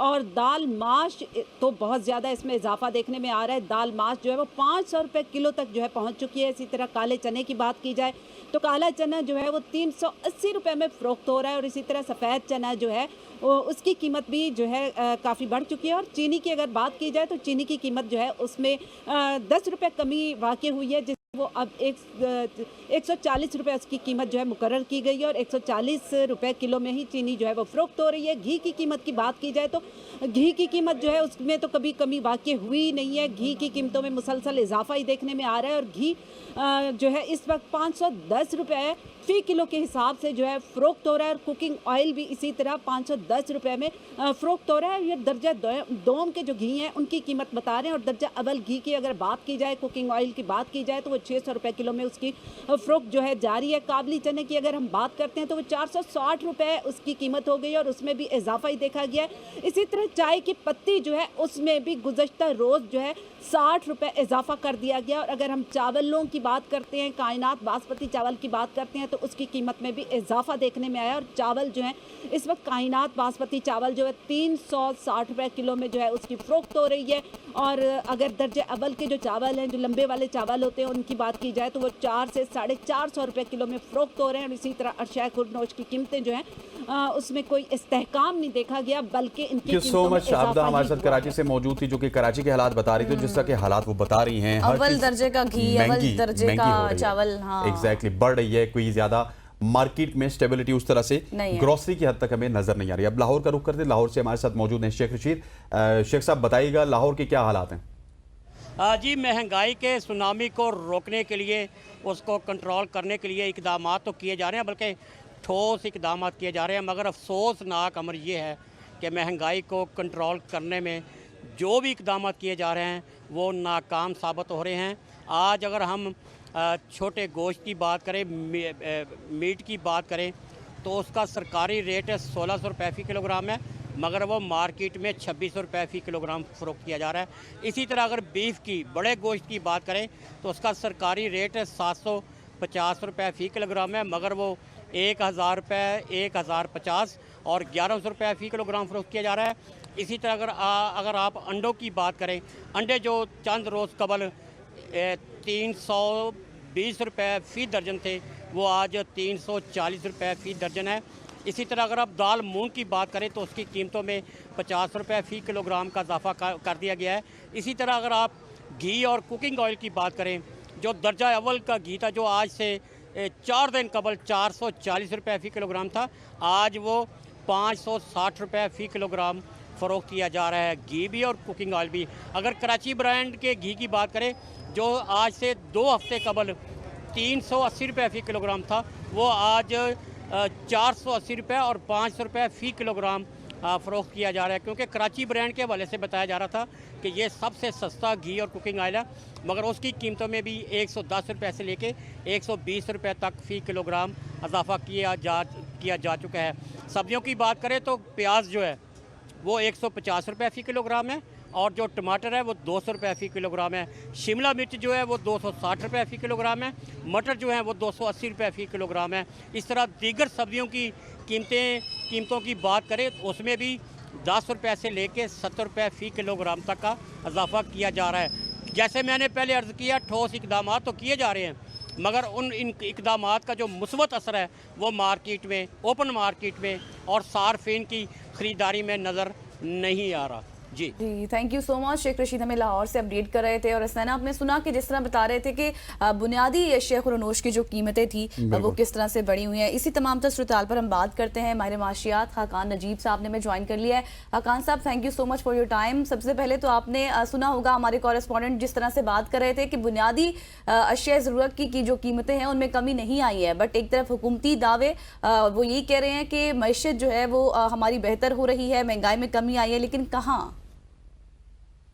करेक्ट पोजीशन जो है इज द फॉलोइंग। पाकिस्तान में जो चीज़ों के कीमतों के बढ़ने की शरह है या रफ्तार है उसमें कमी आई है। इसका मतलब ये नहीं है कि चीज़ें सस्ती हो गई हैं, इसका मतलब ये है कि पिछले माह में चीज़ें पिछले साल के इसी माह के मुताबिक 7.1% बढ़ी। तो ये बात इस तरह से आसान लफ्ज़ों में एक्सप्लेन करता हूँ कि उससे पिछले साल अगर चले जाएं, यानी कि 2023 में जो मालियाती साल गुजरा, कीमतें 29% बढ़ी, 2024 में 24% के करीब बढ़ी। अब इस साल में कीमतों के बढ़ने की जो रफ्तार है उसमें एक खातिर खा कमी आ गई है, और वो पिछले माह 7% बढ़ी है, ऑन दी एवरेज समझ लें 9% बढ़ेंगी।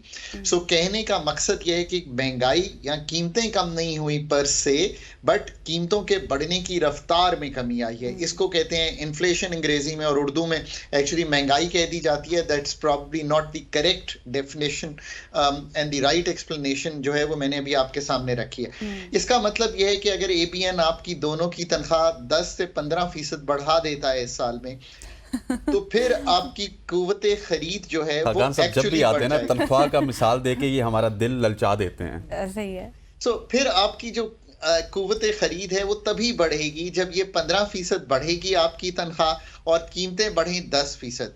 पहले ये होता रहा है कि तनख्वाहें अगर 15% बढ़ती रही हैं और महंगाई 29% थी तो आपकी कुव्वते खरीद टूट गई है। सो हुकूमत ये कह रही है कि मैक्रो स्टेबिलिटी अथॉरिटीज़ ये कह रही हैं, उसका मतलब ये है कि जो कीमतों के बढ़ने की शरह है वो कम हो गई है। इसके क्या अवामिल हैं?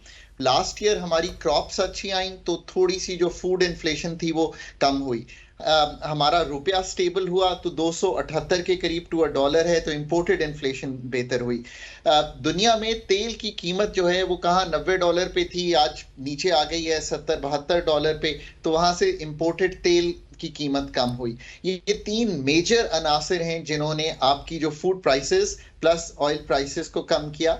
चौथी चीज जो आपको आई थिंक हेल्पफुल है वो ये है कि जो एनर्जी प्राइस पास थ्रूज हैं, यानी वो हो चुके हैं बेशतर बिजली के भी और गैस के भी, इसलिए वो भी नहीं आ रहे सिस्टम में। सो ओवरऑल महंगाई के बढ़ने की शरह में कमी आई है। मैं हमेशा कहता हूं कि ये चीजें जो एक सतह पर आ गई हैं, एक जो स्टेप अप हो गई हैं चीजों की कीमतें, इनको जो गुजारा करने का तरीका है इज द फॉलोइंग। अगर आपके घर में लेट्स से एक बेटी है जिसने मैट्रिक किया हुआ है, तो उनको इनकरेज करें कि वो 8वीं क्लास की ट्यूशन दे दें।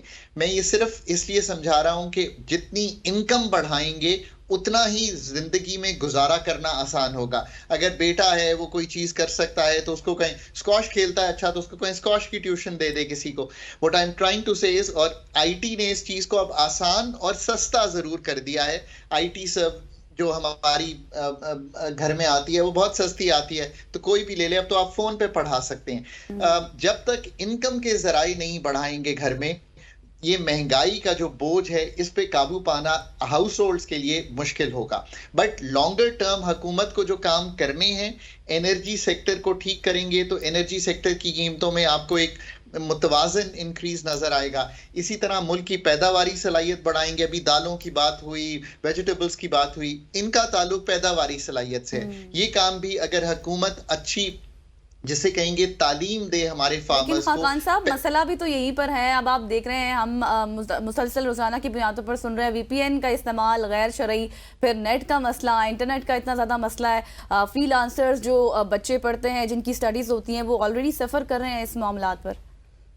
ये बात आपकी दुरुस्त है, पर पाकिस्तान में IT और ITES की सर्विसेज जो हैं वो बेहतर भी हुई हैं, ये भी बात दुरुस्त है। पाकिस्तान में IT की जो एक्सपोर्ट्स हैं उनको मैं बढ़ते हुए देख रहा हूँ। तो जब ये कोई कहता है कि VPN से बहुत ज़्यादा अफेक्ट है, ज़रूर है, इसमें कोई दो आरा नहीं हो सकती। खुद कंपनीज ये कहती हैं, अथॉरिटीज़, और मेरे ख्याल है जो रेगुलेटर है उसने भी ये कहा है कि हाँ ज़रूरी है VPN बिजनेसेस के लिए, तो इसका कोई हल तो निकालना पड़ेगा। और एक बात मैं हमेशा कहता हूं कि जिसका जो काम है वो उसी को करने दें।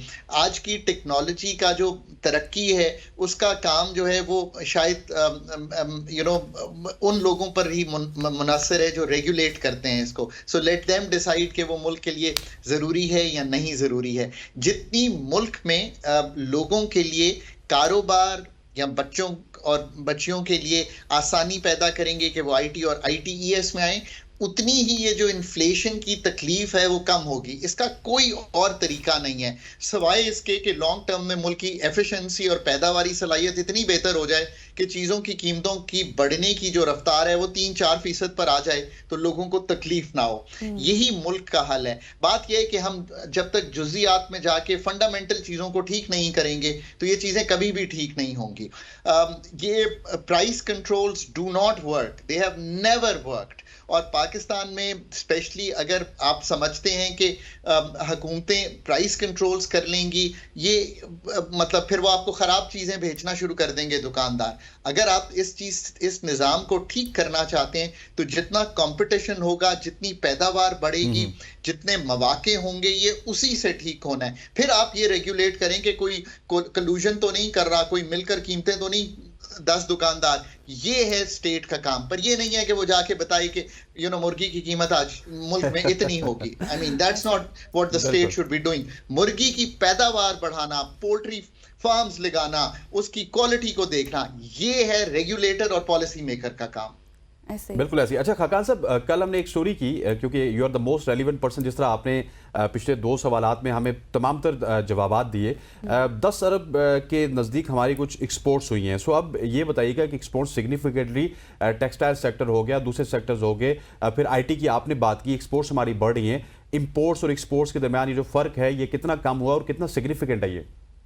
तो आपने बहुत ही इंपॉर्टेंट बात सामने रखी है। देखिए, एक तो ये मिसनोमर है पाकिस्तान में कि इंपोर्ट्स आर आर प्रॉब्लम और हम उनको कंट्रोल करने के लिए उस पर कदगन लगाते हैं।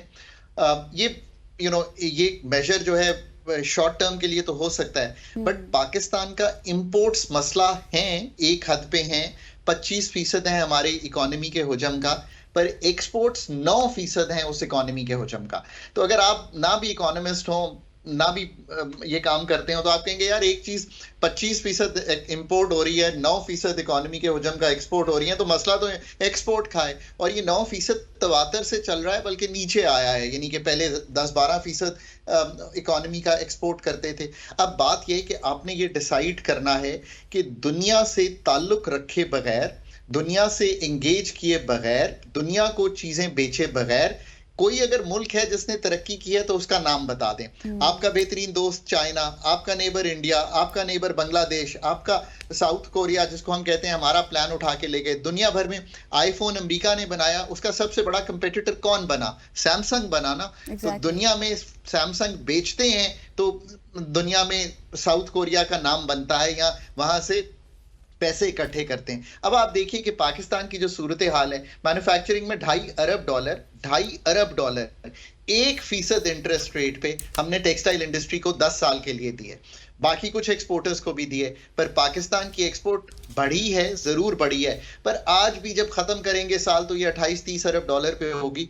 इस एक्सपोर्ट को अगले 3 साल में कम से कम 40 अरब डॉलर टेस्ट करना है अगर हमने फंड के प्रोग्राम से निकलना है। मतलब अगर ये हम कह रहे हैं ना कि हम IMF का आखिरी प्रोग्राम करते हैं, मैं एक हदफ देता हूं आपको, बाकी सब चीजें छोड़ दीजिए। पाकिस्तान की export at the end of the 3 years when the program is being finished must be over $40 billion. अब उसके लिए जो सेक्टर्स हैं वो आइडेंटिफाई कर लीजिए। मैन्युफैक्चरिंग पाकिस्तान की बहुत एफिशिएंट नहीं है, कॉस्ट ऑफ प्रोडक्शन ज्यादा है, ये सारे मसाइल हैं। इसमें अगर मैं कहूं कि 40% या 30% बढ़ोतरी आ जाएगी, आई रियली होप कि आ जाए। ये लोन्स हैं, टेक्सटाइल की कैपेसिटी एग्जिस्ट करती है, बट 2 सेक्टर्स हैं आई थिंक जो ये कर सकते हैं। एक IT, ये 3-3.5 बिलियन से 7 बिलियन पे जा सकता है अगर हम वाकई ये एफर्ट करें जैसे आपने भी सामने रखा। दूसरी बात ये इसलिए जा सकता है कि ये इसमें बहुत एग्जिस्ट भी करता है, जो इनफॉर्मल सेक्टर में उसको फॉर्मल सेक्टर में लाना है। और दूसरा आपका एग्रीकल्चर की प्रोड्यूस बढ़ाएंगे तो 3 साल में अगर 10 अरब डॉलर एक्सपोर्ट कर रहे हैं food and food related products, उसको 15 पे लाना इतना मुश्किल काम नहीं है। अभी राइस की एक अच्छी एक्सपोर्ट करके हमने एक एग्जाम्पल सेट किया है। उसकी भी आसान तरीका ये है कि हुकूमत वीट की, कॉटन की, शुगर केन की प्राइस सेटिंग से निकल जाए।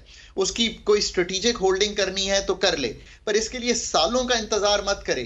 पाकिस्तान को एक चीज रियलाइज नहीं कर पा रहे हम कि जो ट्रांसफॉर्मेशंस है ना, उसको जो पहले हमारे बड़े थे वो 5 साल 10 साल लगेंगे, ट्रांसफॉर्मेशंस का वक्त जो है वो बहुत अब शॉर्टन होता जा रहा है। टेक्नोलॉजी हमें वो रसाई देती है कि हम चीजों को बहुत तेजी के साथ ट्रांसफॉर्म कर डॉक्टर साहब, अब यहाँ पर जैसे आपने बहुत सी चीजें हाईलाइट की हैं, यकीनी तौर पर अब हमें जो है वो इक़दामात करने होंगे, सोचना नहीं होगा, यकीनी तौर पर ऐसा ही है।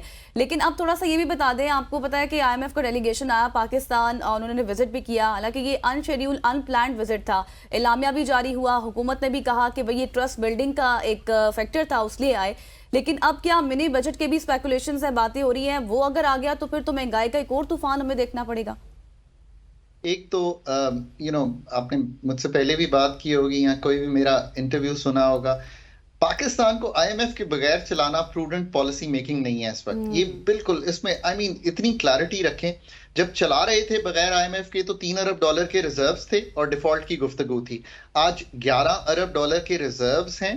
एक मैक्रो स्टेबिलिटी, कीमतें नीचे, कीमतों के बढ़ने की शरह में कमी दिखाई दे रही है, बैरूनी खसारा कुछ संभल गया है। अगर ये बात दुरुस्त है तो जो IMF के साथ तय करते हैं, पहले तो तय करते वक्त निगोशिएट आउट अच्छा करें प्रोग्राम। जो प्रोग्राम निगोशिएट हुआ है उस प्रोग्राम को अपहिल है, डिफिकल्ट है, 40% टैक्स का हदफ तय किया हुआ है बढ़ने का पिछले साल से। यानी कि हम ये कह रहे हैं कि हमने पिछले साल 9,400 अरब किया, अब हम उसको 40% बढ़ा देंगे। In a slowing economy it is difficult and that's true. Economy 3% पे ग्रो कर रही है, इन्फ्लेशन भी कम है। इस हदफ को ही अगर आपने ऊपर नीचे करके कैसे एडजस्ट करना है या इसके करीब कैसे जाना है और जो शॉर्टफॉल है उसको पूरा कैसे करना है अपने एक्सपेंडिचर्स को संभाल के, मेरा ख्याल है कि शॉर्ट जवाब मैम आपका ये है कि दिसंबर तक तो मेरा ख्याल है कोई मिनी बजट नहीं आ रहा। इसका मतलब ये है कि रद्दोबदल नहीं हो रहा। लेट्स सी कि दिसंबर तक हम अपने टारगेट्स पे कहां पहुंचते हैं। IMF अपनी एक स्टाफ रिपोर्ट बनाएगा, वो मैनेजमेंट के थ्रू बोर्ड को जाएगी। लेट्स सी कि वहां से क्या डिसाइड, आई थिंक हमें भी और अथॉरिटीज भी इंतजार करेंगी कि वो क्या कहते हैं, और दिसंबर के रिजल्ट्स भी आ जाएंगे। Then we'll be in a better position to see कि कैसे एडजस्टमेंट्स करनी है मूविंग थ्रू। बट उनके आने को बहुत नेगेटिवली इसलिए ना लीजिए कि चलो आ गए हैं तो हमने एग्रीकल्चर इनकम टैक्स पंजाब में लेजिस्लेट कर दिया है। ये मतलब मैं कभी कभी आई फील सैड कि किसी के आने पे हम काम कर रहे हैं, वो काम जो हमें 77 साल में खुद कर लेने चाहिए। तो चलें, एक बैंकर है वो आपको सपोर्ट भी करता है, उसके पास मॉडलिंग की कैपेसिटी भी है। हम तो वो भी कैपेसिटी शायद बहुत ही कमजोर रखते हैं, बिकॉज जो सेटअप्स हैं हमारे एग्जीक्यूटिव के वो उस तरह के PhD डॉक्टर्स या सुलझे हुए समझदार वो लोग शायद उस तरह जैसे प्रोफेशनल्स एग्जिस्ट नहीं करते। वो आपकी मदद कर देता है, आपको एक पूरा जायजा पेश कर देता है। एक एक्सटर्नल ऑडिट हो जाता है पाकिस्तान का, एक स्टॉक टेकिंग हो जाती है। मैं इसको इतना नेगेटिवली नहीं लेता, मैं इसको इन अ सेंस देखता हूं कि वो हमारा पार्टनर है, इसमें चल रहा है हमारे साथ, so you know let's stick with them, let's complete the program but do all the rest. So ये मेरा जुमला जो है बेशक दोहरा लीजिएगा 3 साल बाद। IMF एंगेजमेंट ने आपको एक टाइम और एक स्पेस दी है उस स्ट्रक्चरल पॉलिसी और फ्रेमवर्क्स को ठीक करने की। अगर उनके स्ट्रक्चर्स, पॉलिसी और फ्रेमवर्क्स को ठीक नहीं करेंगे तो 3 साल बाद मैं तो शायद आपसे नहीं बात कर रहा हूँ, जब जो भी कर रहा होगा वो यही कहेगा कि दैट्स नॉट अ गुड स्टोरी। Sir thank you so much जी। माहिर मईशत डॉक्टर खाकान नजीब साहब हमारे साथ गुफ्तगू कर रहे थे और मईशत के हवाले से वो बड़े एक जो पॉजिटिव गुफ्तगू भी होती है इनकी कि IMF के प्रोग्राम को आपने स्टिक रहना है उसके ऊपर रहना है। और देखना ये है कि आगे क्या होता है, क्योंकि उन्होंने एक्सपेंडिचर्स की भी बात की है। तो जी ये हमारा सेगमेंट था जिस मुतालिक हमने बात की कि मईशत इस वक्त कहाँ पर, वेयर डू वी स्टैंड, हम कहाँ पर खड़े हुए हैं। वक्त तो एक ब्रेक का, स्टे विद अस।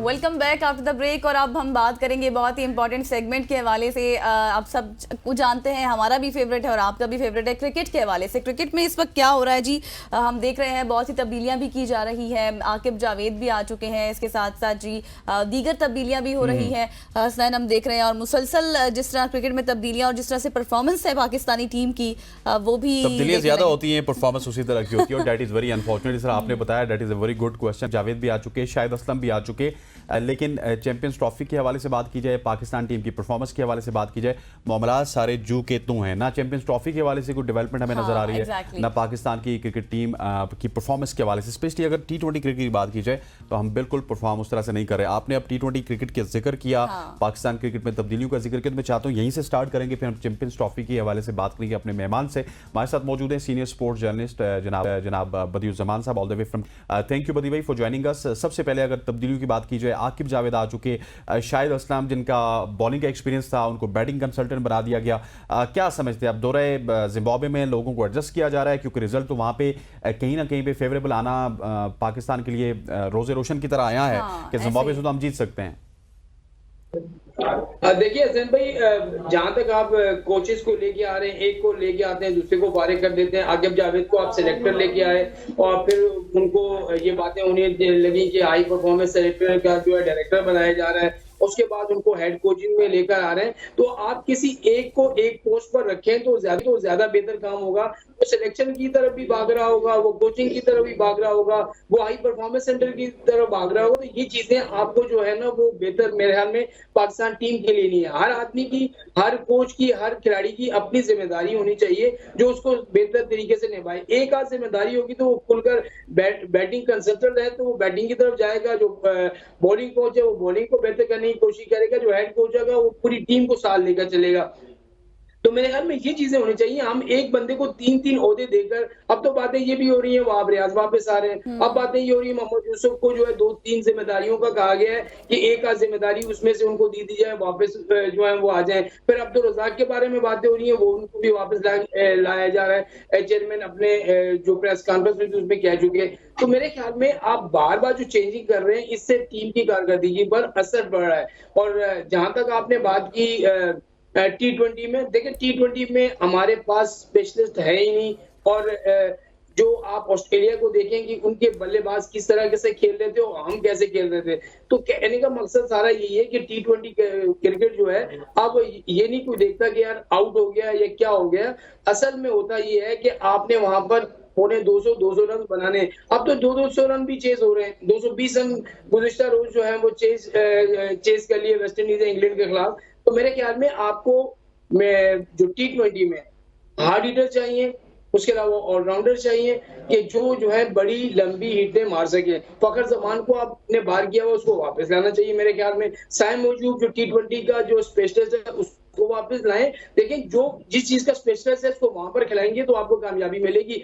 टेस्ट भी एक ही को खिला देते हैं, वनडे भी एक ही को खिला देते हैं, T20 को इनको खिला देते हैं। तो ये चीजें मेरे पाकिस्तान टीम को जो है वो बेहतर नहीं होने दे रही। तो इसी वजह से इस पर सोचना होगा मैनेजमेंट को। अच्छा बदी भाई, मुझे ये बताइएगा, आपने आकिब जावेद का जिक्र किया कि आकिब जावेद को अब कोच लगाया गया। गैरी क्रिस्टन को हमने बाहर इस वजह से निकाला था कि वो सिलेक्शन में बहुत ज़्यादा अमल दखल कर रहे थे। अब आकिब जावेद एक तरफ से सिलेक्टर होंगे, दूसरी तरफ से कोच होंगे। सो ये कोई हिपोक्रेसी नहीं है कि आकिब जावेद के लिए तमाम तर चीज़ें ठीक हैं, गैरी क्रिस्टन के लिए ठीक नहीं थी? देखिए, गोरा कोच जो होता है ना, आपको हमेशा याद है कि जो बाहर के कोचेज होते हैं वो किसी की इन्वॉल्वमेंट जो है बीच में लेते नहीं है। वो अपने जो फैसले करते हैं वो उन्हीं पर कायम और दायम रहते हैं। और हमारे यहाँ ये होता है कि भाई फलाने ने कह दिया कि इसको खेलना है तो वो वहां यहाँ खेल जाता है। तो मेरे ख्याल में ये चीजें जो थी, अब वो सिलेक्शन कमेटी में देखें, अब आप किसी को हेड कोच लगा रहे हैं तो जाहिर है जब उसने पूरी दुनिया की क्रिकेट को देखा हुआ है तो वो यही करेगा कि भाई मैं इसको नंबर 4 खिलाऊं, इसको 3 नंबर खिलाऊं, इसको जो है इन करूं। ये पाकिस्तान टीम की T20 के लिए बेहतर है, ये वनडे के लिए बेहतर है और ये टेस्ट के लिए बेहतर है। तो ये हेड कोचेस को पूरा मुकम्मल इख्तियार देना चाहिए ताकि वो उसको पता हो। अब आप जो है हेड कोचेस का जो है ना, आपने इख्तियार सिलेक्शन कमेटी से भी खत्म कर दिया, फिर 11 रुकनी जो टीम होगी उसमें से भी हेड कोचेस और कप्तान को हटा दिया। तो फिर मुझे ये बताएं कि वो एक प्रेशर के साथ जब मैदान में कप्तान जाएगा तो वो क्या परफॉर्म करेगा। तो यही चीजें आपको नहीं करनी चाहिए। आप फ्री हैंड दें और फ्री हैंड पे आप रिजल्ट दें। जब आपको रिजल्ट ना मिले तो फिर आप उनसे बात करें, भाई हमने तो आपको फ्री हैंड दिया तो आपने ये रिजल्ट हमें लेके दिए।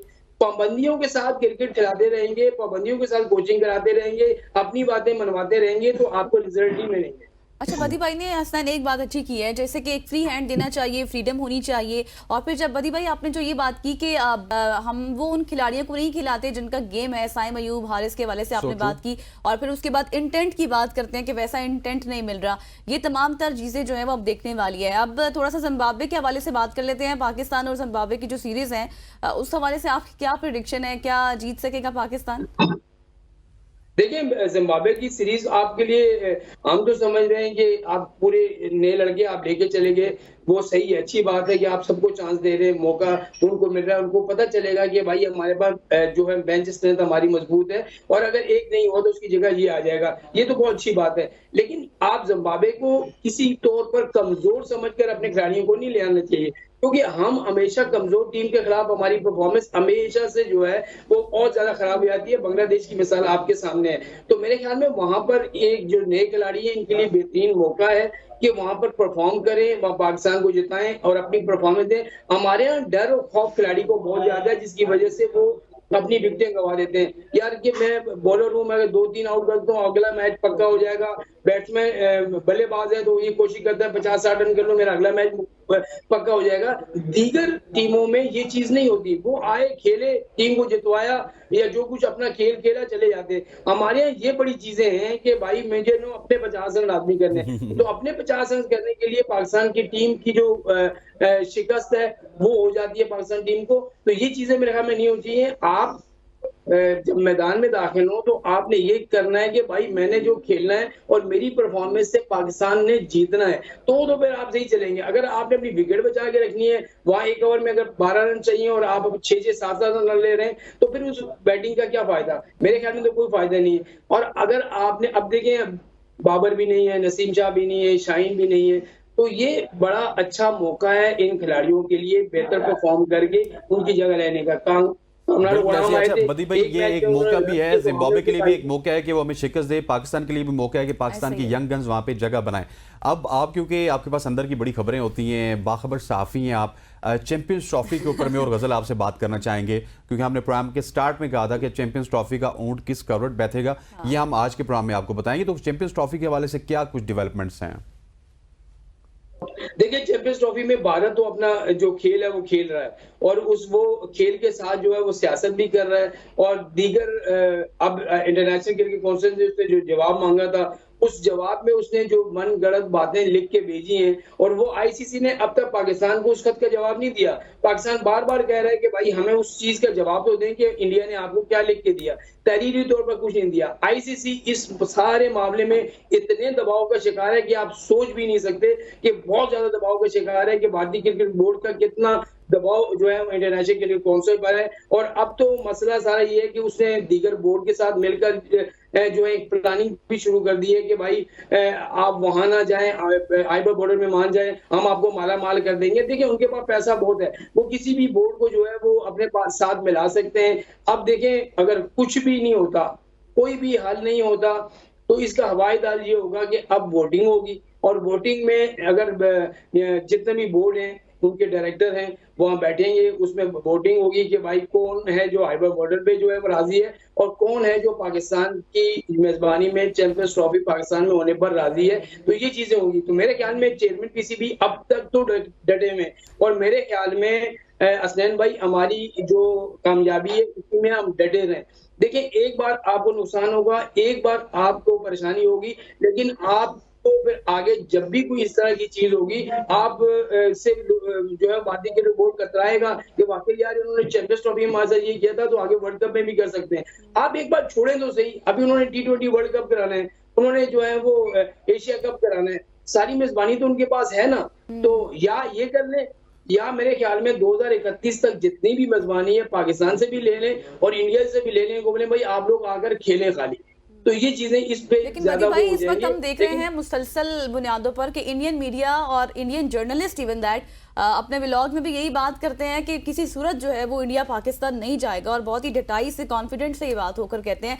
लेकिन मसला ये है कि इस वक्त चेयरमैन पीसीबी अपने मौकिफ पर तो अटल हैं, डटे हुए हैं, और अगर इस तरह कोई मामला होता है, जैसे आप वोटिंग की भी बात कर रहे हैं, अगर शिफ्ट हो जाता है तो इससे फिर दूसरे बोर्ड्स को एतराजात नहीं होंगे कि सिर्फ एक टीम की वजह से ये कुछ हो रहा है? देखिए, एक टीम दीगर बोर्ड को इतराज इस वजह से नहीं होगा कि वो भारतीय जो क्रिकेट बोर्ड है ना, बीसीसीआई, वो एक इतना बड़ा पैसों के मामले में माली वो है। अगर एक बंदे को 1 करोड़ मिल रहा है, वो बोलेगा मैं आपको 40 करोड़ रुपए देता हूँ, तो कौन बोर्ड है जो पैसा छोड़ेगा? ये चक्कर है, उनको जो लालच दिया जा रहा है भारतीय क्रिकेट बोर्ड की तरफ से, वो पैसों का लालच दिया जा रहा है। तो हम जो है ना वो पैसों के चक्कर में मेरे ख्याल में पाकिस्तान क्रिकेट बोर्ड को नहीं आना चाहिए। चेयरमैन ने जो बात की है और डटे में, और मेरे ख्याल में उनको डटे रहना चाहिए। इसमें पाकिस्तान की भी इज्जत है, हमारी भी इज्जत है। एक बार आप, मैं वही अभी मैं आपसे बात कर रहा था ना कि हम शुरू से कह रहे हैं, आप भी कह रही हैं, असलैन भाई भी कह रहे हैं, मैं भी कह रहा हूँ, पूरा मीडिया कह रहा है कि भारतीय टीम जो है वो पाकिस्तान नहीं आएगी, हम शुरू से कह रहे हैं। तो इस पर आपको पहले से प्लान बना लेते ताकि भाई नहीं आती, हम श्रीलंका को बुलाएंगे, हम वेस्ट इंडीज को बुलाएंगे, अपने मुल्क में खेलेंगे, खेलना है खेलो, नहीं तो जाओ। नुकसान होगा ना, एक बार नुकसान बर्दाश्त करके देखें। इसमें मेरे ख्याल में जो आप दूसरे बोर्ड्स की बात करें, एक तो ये है कि इंडिया ने तो अपने इंटेंशंस बता दिए, ब्लाइंड क्रिकेट टीम को भी वो यहाँ पे नहीं भेज रहे। लेकिन मेरी जो दूसरे बोर्ड से जर्नलिस्टों से बात हुई है जो ऑस्ट्रेलिया में मुकीम है, इंग्लैंड में, वो सारे इंडिया से तंग है। जिस तरह आपने लास्ट वर्ल्ड कप में देखा होगा, हम सेमीफाइनल से जीतेंगे तो गयाना में खेलेंगे, इस तरह की वो शराइत देते रहते हैं। सो वो ये कहते हैं कि अगर इंडिया को रोक सकता है तो वो पाकिस्तान ही रोक सकते हैं। और अभी तक जितने भी मामलात हैं, मेरा ख्याल है बैकडोर पे ये बात चल रही है, सिर्फ फाइनल के ऊपर मामलात अटके हुए। पाकिस्तान हाइब्रिड मॉडल के ऊपर एक्सेप्ट कर चुका है, लेकिन पाकिस्तान चाहता है जो भी हो जाए फाइनल पाकिस्तान में हो। एक सेमीफाइनल भी हम कुर्बान करने के लिए तैयार हैं। नहीं, देखिए हसनैन भाई, आप बात जो कर रहे हैं बिल्कुल आप सही कह रहे हैं कि ये होना चाहिए। लेकिन अगर आपने एक भी मैच हाइब्रिड मॉडल के तहत खेल लिया, आपने एक फाइनल भी खेल लिया, तो फिर आपकी वो बाद में वजन नहीं रहेगा जो आप शुरू से करते हुए आ रहे हैं। मैं आपसे ये कह रहा हूँ कि एक बार करके देख लें यार। आपको 30 करोड़ का नुकसान होगा, आपको 50 करोड़ का नुकसान होगा, लेकिन आपकी बात फिर हर जगह मानी जाएगी कि यार पाकिस्तान अगर अटक गया तो फिर कुछ भी मामला जो है वो हर जगह फंस सकते हैं। इंटरनेशनल क्रिकेट कोर्ट जो है इसी वजह से परेशान है, वो पाकिस्तान को मनाने की कोशिश कर रहे हैं कि यार आप मान जाए। देखिए, आप इंडिया को क्यों नहीं मनाते? आप इंडिया को क्यों नहीं कहते कि भाई ये पाकिस्तान का इवेंट है और वहां पर सारी टीमें खेल के आ चुकी हैं, कौन सी टीम बची है जो वहां पर खेल के नहीं आई? आपको क्यों इतराज है? जब वो आपको फुल प्रूफ सिक्योरिटी दे रहे हैं, हर चीज दे रहे हैं, यहाँ पर सिक्योरिटी बहुत अच्छी है, सब चीजें हमारी सही चल रही हैं, तो फिर उनको क्या इतराज है? मेरे ख्याल में भारतीय टीम को यहाँ आना चाहिए, जो नहीं आएगी। लेकिन पाकिस्तान को हाइब्रिड मॉडल में किसी सूरत नहीं जाना चाहिए। जब आपने पहले दिन कहा था कि हम नहीं जाएंगे, तो फिर आखिरी दिन तक आप कायम रहे। अगर आप पाकिस्तान को नहीं जाना चाहिए और अपने मौकिफ पर जो है वो अटल रहना चाहिए। थैंक यू सो मच बदी भाई, हमारे सीनियर स्पोर्ट जर्नलिस्ट हसन, वो यही बात कर रहे थे। जैसे आपने भी कहा कि हाइब्रिड मॉडल के ऊपर एक्सेप्ट कर चुका है पाकिस्तान, लेकिन नहीं करना चाहिए। एक दफा कर देख लें, बदी भाई की बात भी मान लें। तो जी, यहाँ पर वक्त एक ब्रेक का, इसके बाद बहुत ही इंपॉर्टेंट और इन्फॉर्मेटिव सेगमेंट स्टार्ट होगा। स्टे विद अस।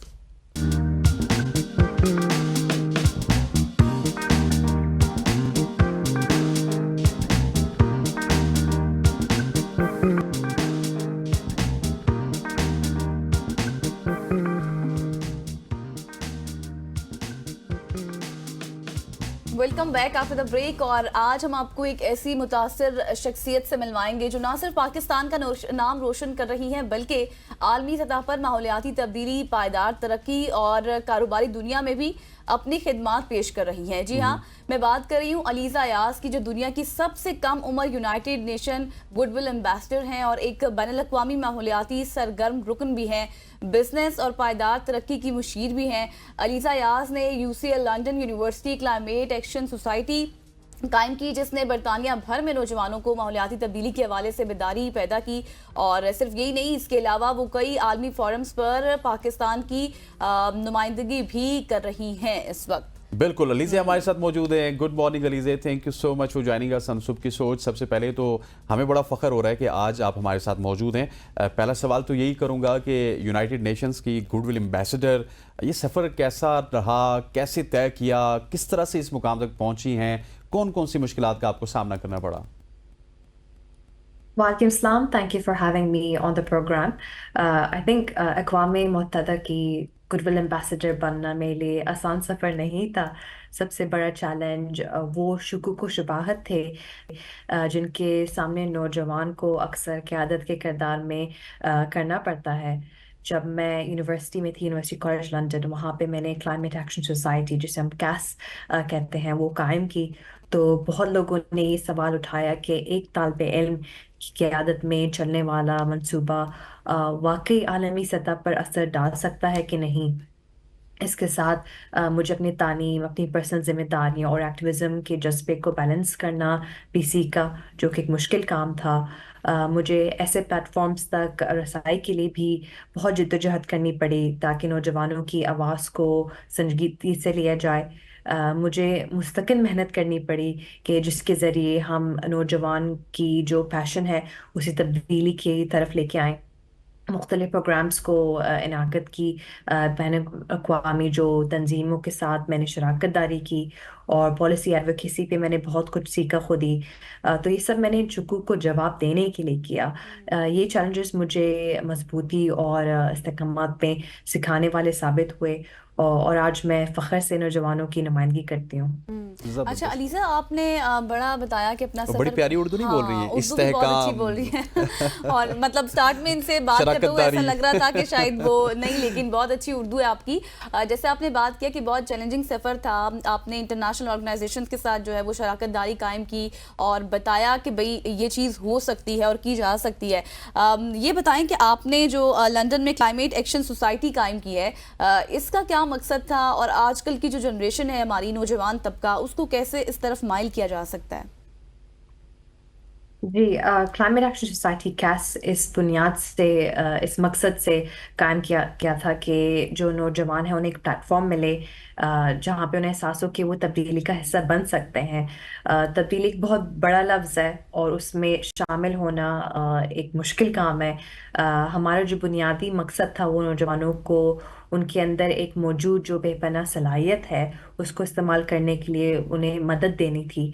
तो अक्सर नौजवानों के पास वो वसीले और नेटवर्क्स मौजूद नहीं होते जो उन्हें जो ना असर डालने के लिए ज़रूरी होते हैं। कैस ने इन रुकावटों को दूर करने की कोशिश की और इसीलिए बनाया गया था। तो मुझे इस इक़दाम की तहरीक दुनिया भर में बढ़ते हुए मौसमियाती जो बर्डन है पाकिस्तान जैसे ममालिक पर, उनके गैर मुंतसिब असरात से मिली। तो उसी वक्त मैंने आलमी नौजवान की मौसमियाती तहरीक को देखा जो ये साबित कर रही थी कि नौजवान क़यादत कर सकते हैं। तो मैंने महसूस किया कि अगर UCL जैसे जो आलमी यूनिवर्सिटी है वो इस इदारे को तालिबे इल्म मुस्तरक हो सकती है, तो ये लीडर्स और पॉलिसी मेकर्स के लिए एक बहुत बड़ा मैसेज होगा, एक मजबूत पैगाम होगा।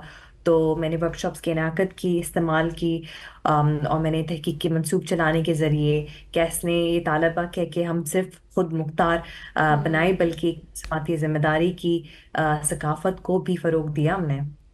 अच्छा अलीज़ा, आप बड़ा अच्छा काम कर रही हैं और माहौलियाती तब्दीली, मौसमियाती तब्दीली के ऊपर काम करना यकीनी तौर पे एक बड़ा चैलेंज है। ये एकदम से मौसमियाती तब्दीली, माहौलियाती तब्दीली क्यों देखी जा रही है और इसको किस तरह से प्रिवेंट किया जा सकता है और आप इसमें क्या इनपुट दे रही हैं? जी, आई थिंक काफ़ी डिफरेंट रीजंस है। एक तो सबसे पहले ये समझना बहुत ज़रूरी है कि एक नेचुरल प्रोसेस है हमारे प्लानट अर्थ का, कि कोई भी अगर गैसेस होती हैं वो हमारे एटमॉस्फेयर में जाती हैं, वो रिसाइकल होके वापस आ जाती हैं। बट एक्चुअली जो ना ओवर द जनरेशंस जो ह्यूमंस का रोल है, इंसानों का रोल है, इतनी इंडस्ट्री हमारी बढ़ गई है, तो पोल्यूशन बढ़ गई है, और जो गैसेस हैं और ये एक लेयर बन गई है जो हमारी ओजोन लेयर, नेचुरल लेयर को जो ना ब्लॉक कर रही है। तो जो हमारी जितनी पोल्यूशन है वो हम और उसे ब्रीद इन कर रहे हैं, हमारी सराउंडेड है। तो अनफॉर्चुनेटली ये मसाइल और पैदा कर रही है। पाकिस्तान का वैसे इतना बड़ा हाथ तो नहीं है, क्योंकि पाकिस्तान एक छोटा सा मुल्क है बड़ी सी दुनिया में, और इंडस्ट्रीज की काफ़ी देर से डेवलप हुई। तो बल्कि जो अनफॉर्चुनेट एक्सपीरियंस यही है कि जो बाकी मुल्क हैं उनके जो इंडस्ट्रियल इफेक्ट ह्यूमन पोल्यूशन है, उसके असरात पाकिस्तान में बहुत फील होते हैं, साउथ एशियन कंट्रीज़ में बहुत फील होते हैं।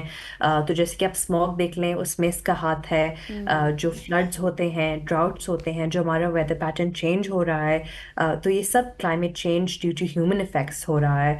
और बिल्कुल ये सिर्फ वाहिद रीज़न नहीं है, और भी काफ़ी रीजंस। आप इसके केमिकल रिएक्शंस देख सकते हैं, आप जो वर्ल्ड की नेचुरल फिजिक्स है वो देख सकते हैं।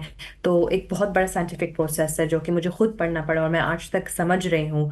और उसमें साइंटिफिक रिसर्च होती रहती है, इनोवेशन होती रहती है। सही। अच्छा, हाउ टू, सॉरी, मेरा दूसरा जो सवाल था ना, how to prevent that, go green हम किस तरह हो सकते हैं? सॉरी, फिर से बोलिएगा। मैं कह रहा हूँ कि इसकी प्रिवेंशन किस तरह हो सकती है? हम ग्रीन सोसाइटी या फिर वापस जो माहौलियात हैं, क्लाइमेट चेंज है, उसको कंट्रोल किस तरह कर सकते हैं? जी, आई थिंक अब प्रेशर बहुत बढ़ गया है कि हम इस तमाम चीज़ों को रिवर्स कैसे करें। और इसको रिवर्स करने के लिए हम बात कर रहे हैं कि डेकेड्स और डेकेड्स, 30-40 सालों की जो हमने गलतियां की हैं, उन्हें वापस हम किस तरह लें, तो वो बहुत मुश्किल काम है। बट जो अगर आप डे टू डे लाइफस्टाइल आप देखें, तो लोग रिसाइकलिंग कर सकते हैं। और रिसाइकलिंग अभी भी पाकिस्तान में एक बहुत न्यू कॉन्सेप्ट है। इसका मतलब ये है कि जब भी कोई लॉन की सेल लगे या सर्दियों की सेल लगे कपड़ों की, तो जरूरी नहीं है कि आप नए कपड़े बनाएं। इसका मतलब ये है कि आपके पास जब खिलौने नए आए, तो आप नया खिलौना लेना जरूरी नहीं है। अगर आप खाना फेंक रहे हैं तो उसे सही तरह डिस्पोजल तरीके से आप करें। कूड़ा जलाना नहीं चाहिए, खासतौर पे प्लास्टिक। तो ये जो तमाम चीजें हैं डे टू डे लाइफस्टाइल, हम इन पे काम कर सकते हैं। और अगर पॉलिसी लेवल पे देखें, जो हमारी स्टेट लेवल है, हमारी गवर्नमेंट बहुत सी इनिशिएटिव्स लॉन्च तो करती है, बट उनकी जो इम्प्लीमेंटेशन होती है वो मुश्किल होती है। उसको मॉनिटर करना, उसके इफेक्ट्स करना कि क्या फ़ायदा हो रहा है, जो फंडिंग जा रही है तो वो कहाँ जा रही है, फंडिंग है भी कि नहीं, हम कौन सी टेक्नोलॉजी एडवांसमेंट्स का इस्तेमाल कर रहे हैं। लेकिन अलीसा, मसला ये है पाकिस्तान में कि अवेयरनेस का इशू बहुत ज़्यादा है। जिस तरह से आपने कहा कि बहुत से ऐसे फैक्टर्स हैं जिनके ज़रिए इस तमाम तर सूरत हाल को कंट्रोल किया जा सकता है। आप स्मोक की बात ले लें, जब सर्दियां आती हैं तभी इसके ऊपर इकदाम किए जाते हैं, उससे पहले कोई हमें अमली तौर पर काम नज़र नहीं आता। फिर एक सबसे बड़ा फैक्टर लोगों की अवेयरनेस, क्योंकि बहुत से ऐसे घराने हैं, वहाँ पर लोग मौजूद हैं जिनको इस चीज़ की अवेयरनेस नहीं है। आप क्या समझती हैं, इस हवाले से कोई वर्कशॉप्स होनी चाहिए या फिर कैंपेन्स होनी चाहिए? जी बिल्कुल, आई थिंक पाकिस्तान मौसमियाती बुरहान की सबसे ज़्यादा जो ना मुतसर बर्डन इलाके में है। पानी की कमी है, हमारे पास सतह समंदर, सी पोल्यूशन है, और ये मसाइल बढ़ते जा रहे हैं। तो इन चैलेंजेस से निपटने के लिए बहुत से इक़दाम ज़रूरी हैं। सबसे पहले तो आप देखते हैं जो पॉलिसी पर अमल दरमाद पर तवज्जो देना होगा। पाकिस्तान ने जो माहौलियाती पॉलिसीज़ तैयार की तो हैं, लेकिन उन पर अमल करना मुश्किल है। मिसाल के तौर पर आप देख लें कि रिन्यूएबल एनर्जी प्रोजेक्ट्स काफ़ी हैं, जिसमें सरमायाकारी और सैलाब से मुतासिर कम्युनिटीज़ की हिफाजत को तरजीह देनी चाहिए हमें। दूसरा ये है कि कम्युनिटी की शामिलत इंतहाई ज़रूरी है। और मैं उन कम्युनिटी मेंबर्स की बात कर रही हूँ जो हमें रोड पे दिखते हैं, जो रहते हैं, रेजिडेंट्स हैं। ये नहीं कि सिर्फ जो प्रोफेशनल पीपल हैं। तो जो मुकामी कंट्रीज़ हैं, ख़ास तौर पर औरतों, नौजवानों के लिए उन्हें इल्म देना, उन्हें रिसोर्सेज देना, उन्हें बख्तियार बनाना कि उन्हें बदलते माहौल के लिए वो किस तरह प्रिवेंट कर सकते हैं। मिसाल के तौर पर आप देख लें जो हमारे फार्मर्स हैं, किसानों, उनकी मौसमाती मसाइल की वजह से उनकी क्रॉप्स किस तरह ख़राब हो रहे हैं। तो उन्हें ये इन्फॉर्मेशन देना, उन्हें सब टेक्नोलॉजीज के बारे में बताना, तो वो बहुत फ़ायदेमंद होगी। अच्छा, ये आपका जो कहने का मकसद ये अलीज़ा कि इंडिविजुअल लेवल पे भी है, लेकिन गवर्नमेंट लेवल पे या सोसाइटी के लेवल पे हमें अवेयरनेस की ज़रूरत है, क्योंकि फार्मर ने अपने आप को वहीं पे ठीक करना है, इसी तरह से जिसने फूड ज़ाया करनी है उसी ने अपने आप को ठीक करना है। ऐसे ही है। बिल्कुल। आई थिंक बैनुल-अक़वामी जो ताउन की अहमियत है उसको नज़रअंदाज नहीं कर सकते। पाकिस्तान को बड़े पैमाने पर सस्टेनेबल डेवलपमेंट प्रोजेक्ट्स को नफीस करने के लिए माली मदद की ज़रूरत है, टेक्नोलॉजी की ज़रूरत है और महारत की ज़रूरत है। तो नौजवानों की क़यादत में ये अवामी आगाही, पॉलिसी साजी और इन तमाम मंसूबों को सस्टेनेबिलिटी के तौर पे हमें एक अहमियत देनी चाहिए। बिल्कुल ठीक हो गया। Thank you so much Aliza, हमारे साथ मौजूद थी, जो कि क्लाइमेट चेंज के ऊपर कर रही थी, और क्लाइमेट चेंज यकीनी तौर पे हमारा भी प्रॉब्लम है, ऐसे ही। और पूरी ये दुनिया का अच्छी प्रॉब्लम बात थी है। कि हर बंदा जब अपने तौर पर काम शुरू करेगा इंडिविजुअल सतह पर, So true. तो मामलात बेहतर हो सकते हैं। बिल्कुल ऐसे ही, और मामलात बेहतर होंगे। हमारा काम हो चुका है, हम मॉर्निंग शो कर चुके हैं। अब आप भी उठिए, अपना काम कीजिए, और जो काम के दौरान हमें देख रहे थे वो काम अब फोकस करके कीजिए, क्योंकि हमारा मॉर्निंग शो खत्म होने लगा है। गजल को इजाज़त दीजिए, मुझे दीजिए, और पूरी प्रोडक्शन टीम को आज के लिए इजाज़त दीजिए। इंशाल्लाह कल आपसे मुलाकात होगी, तब तक के लिए अल्लाह हाफ़िज़। अल्लाह हाफिज़।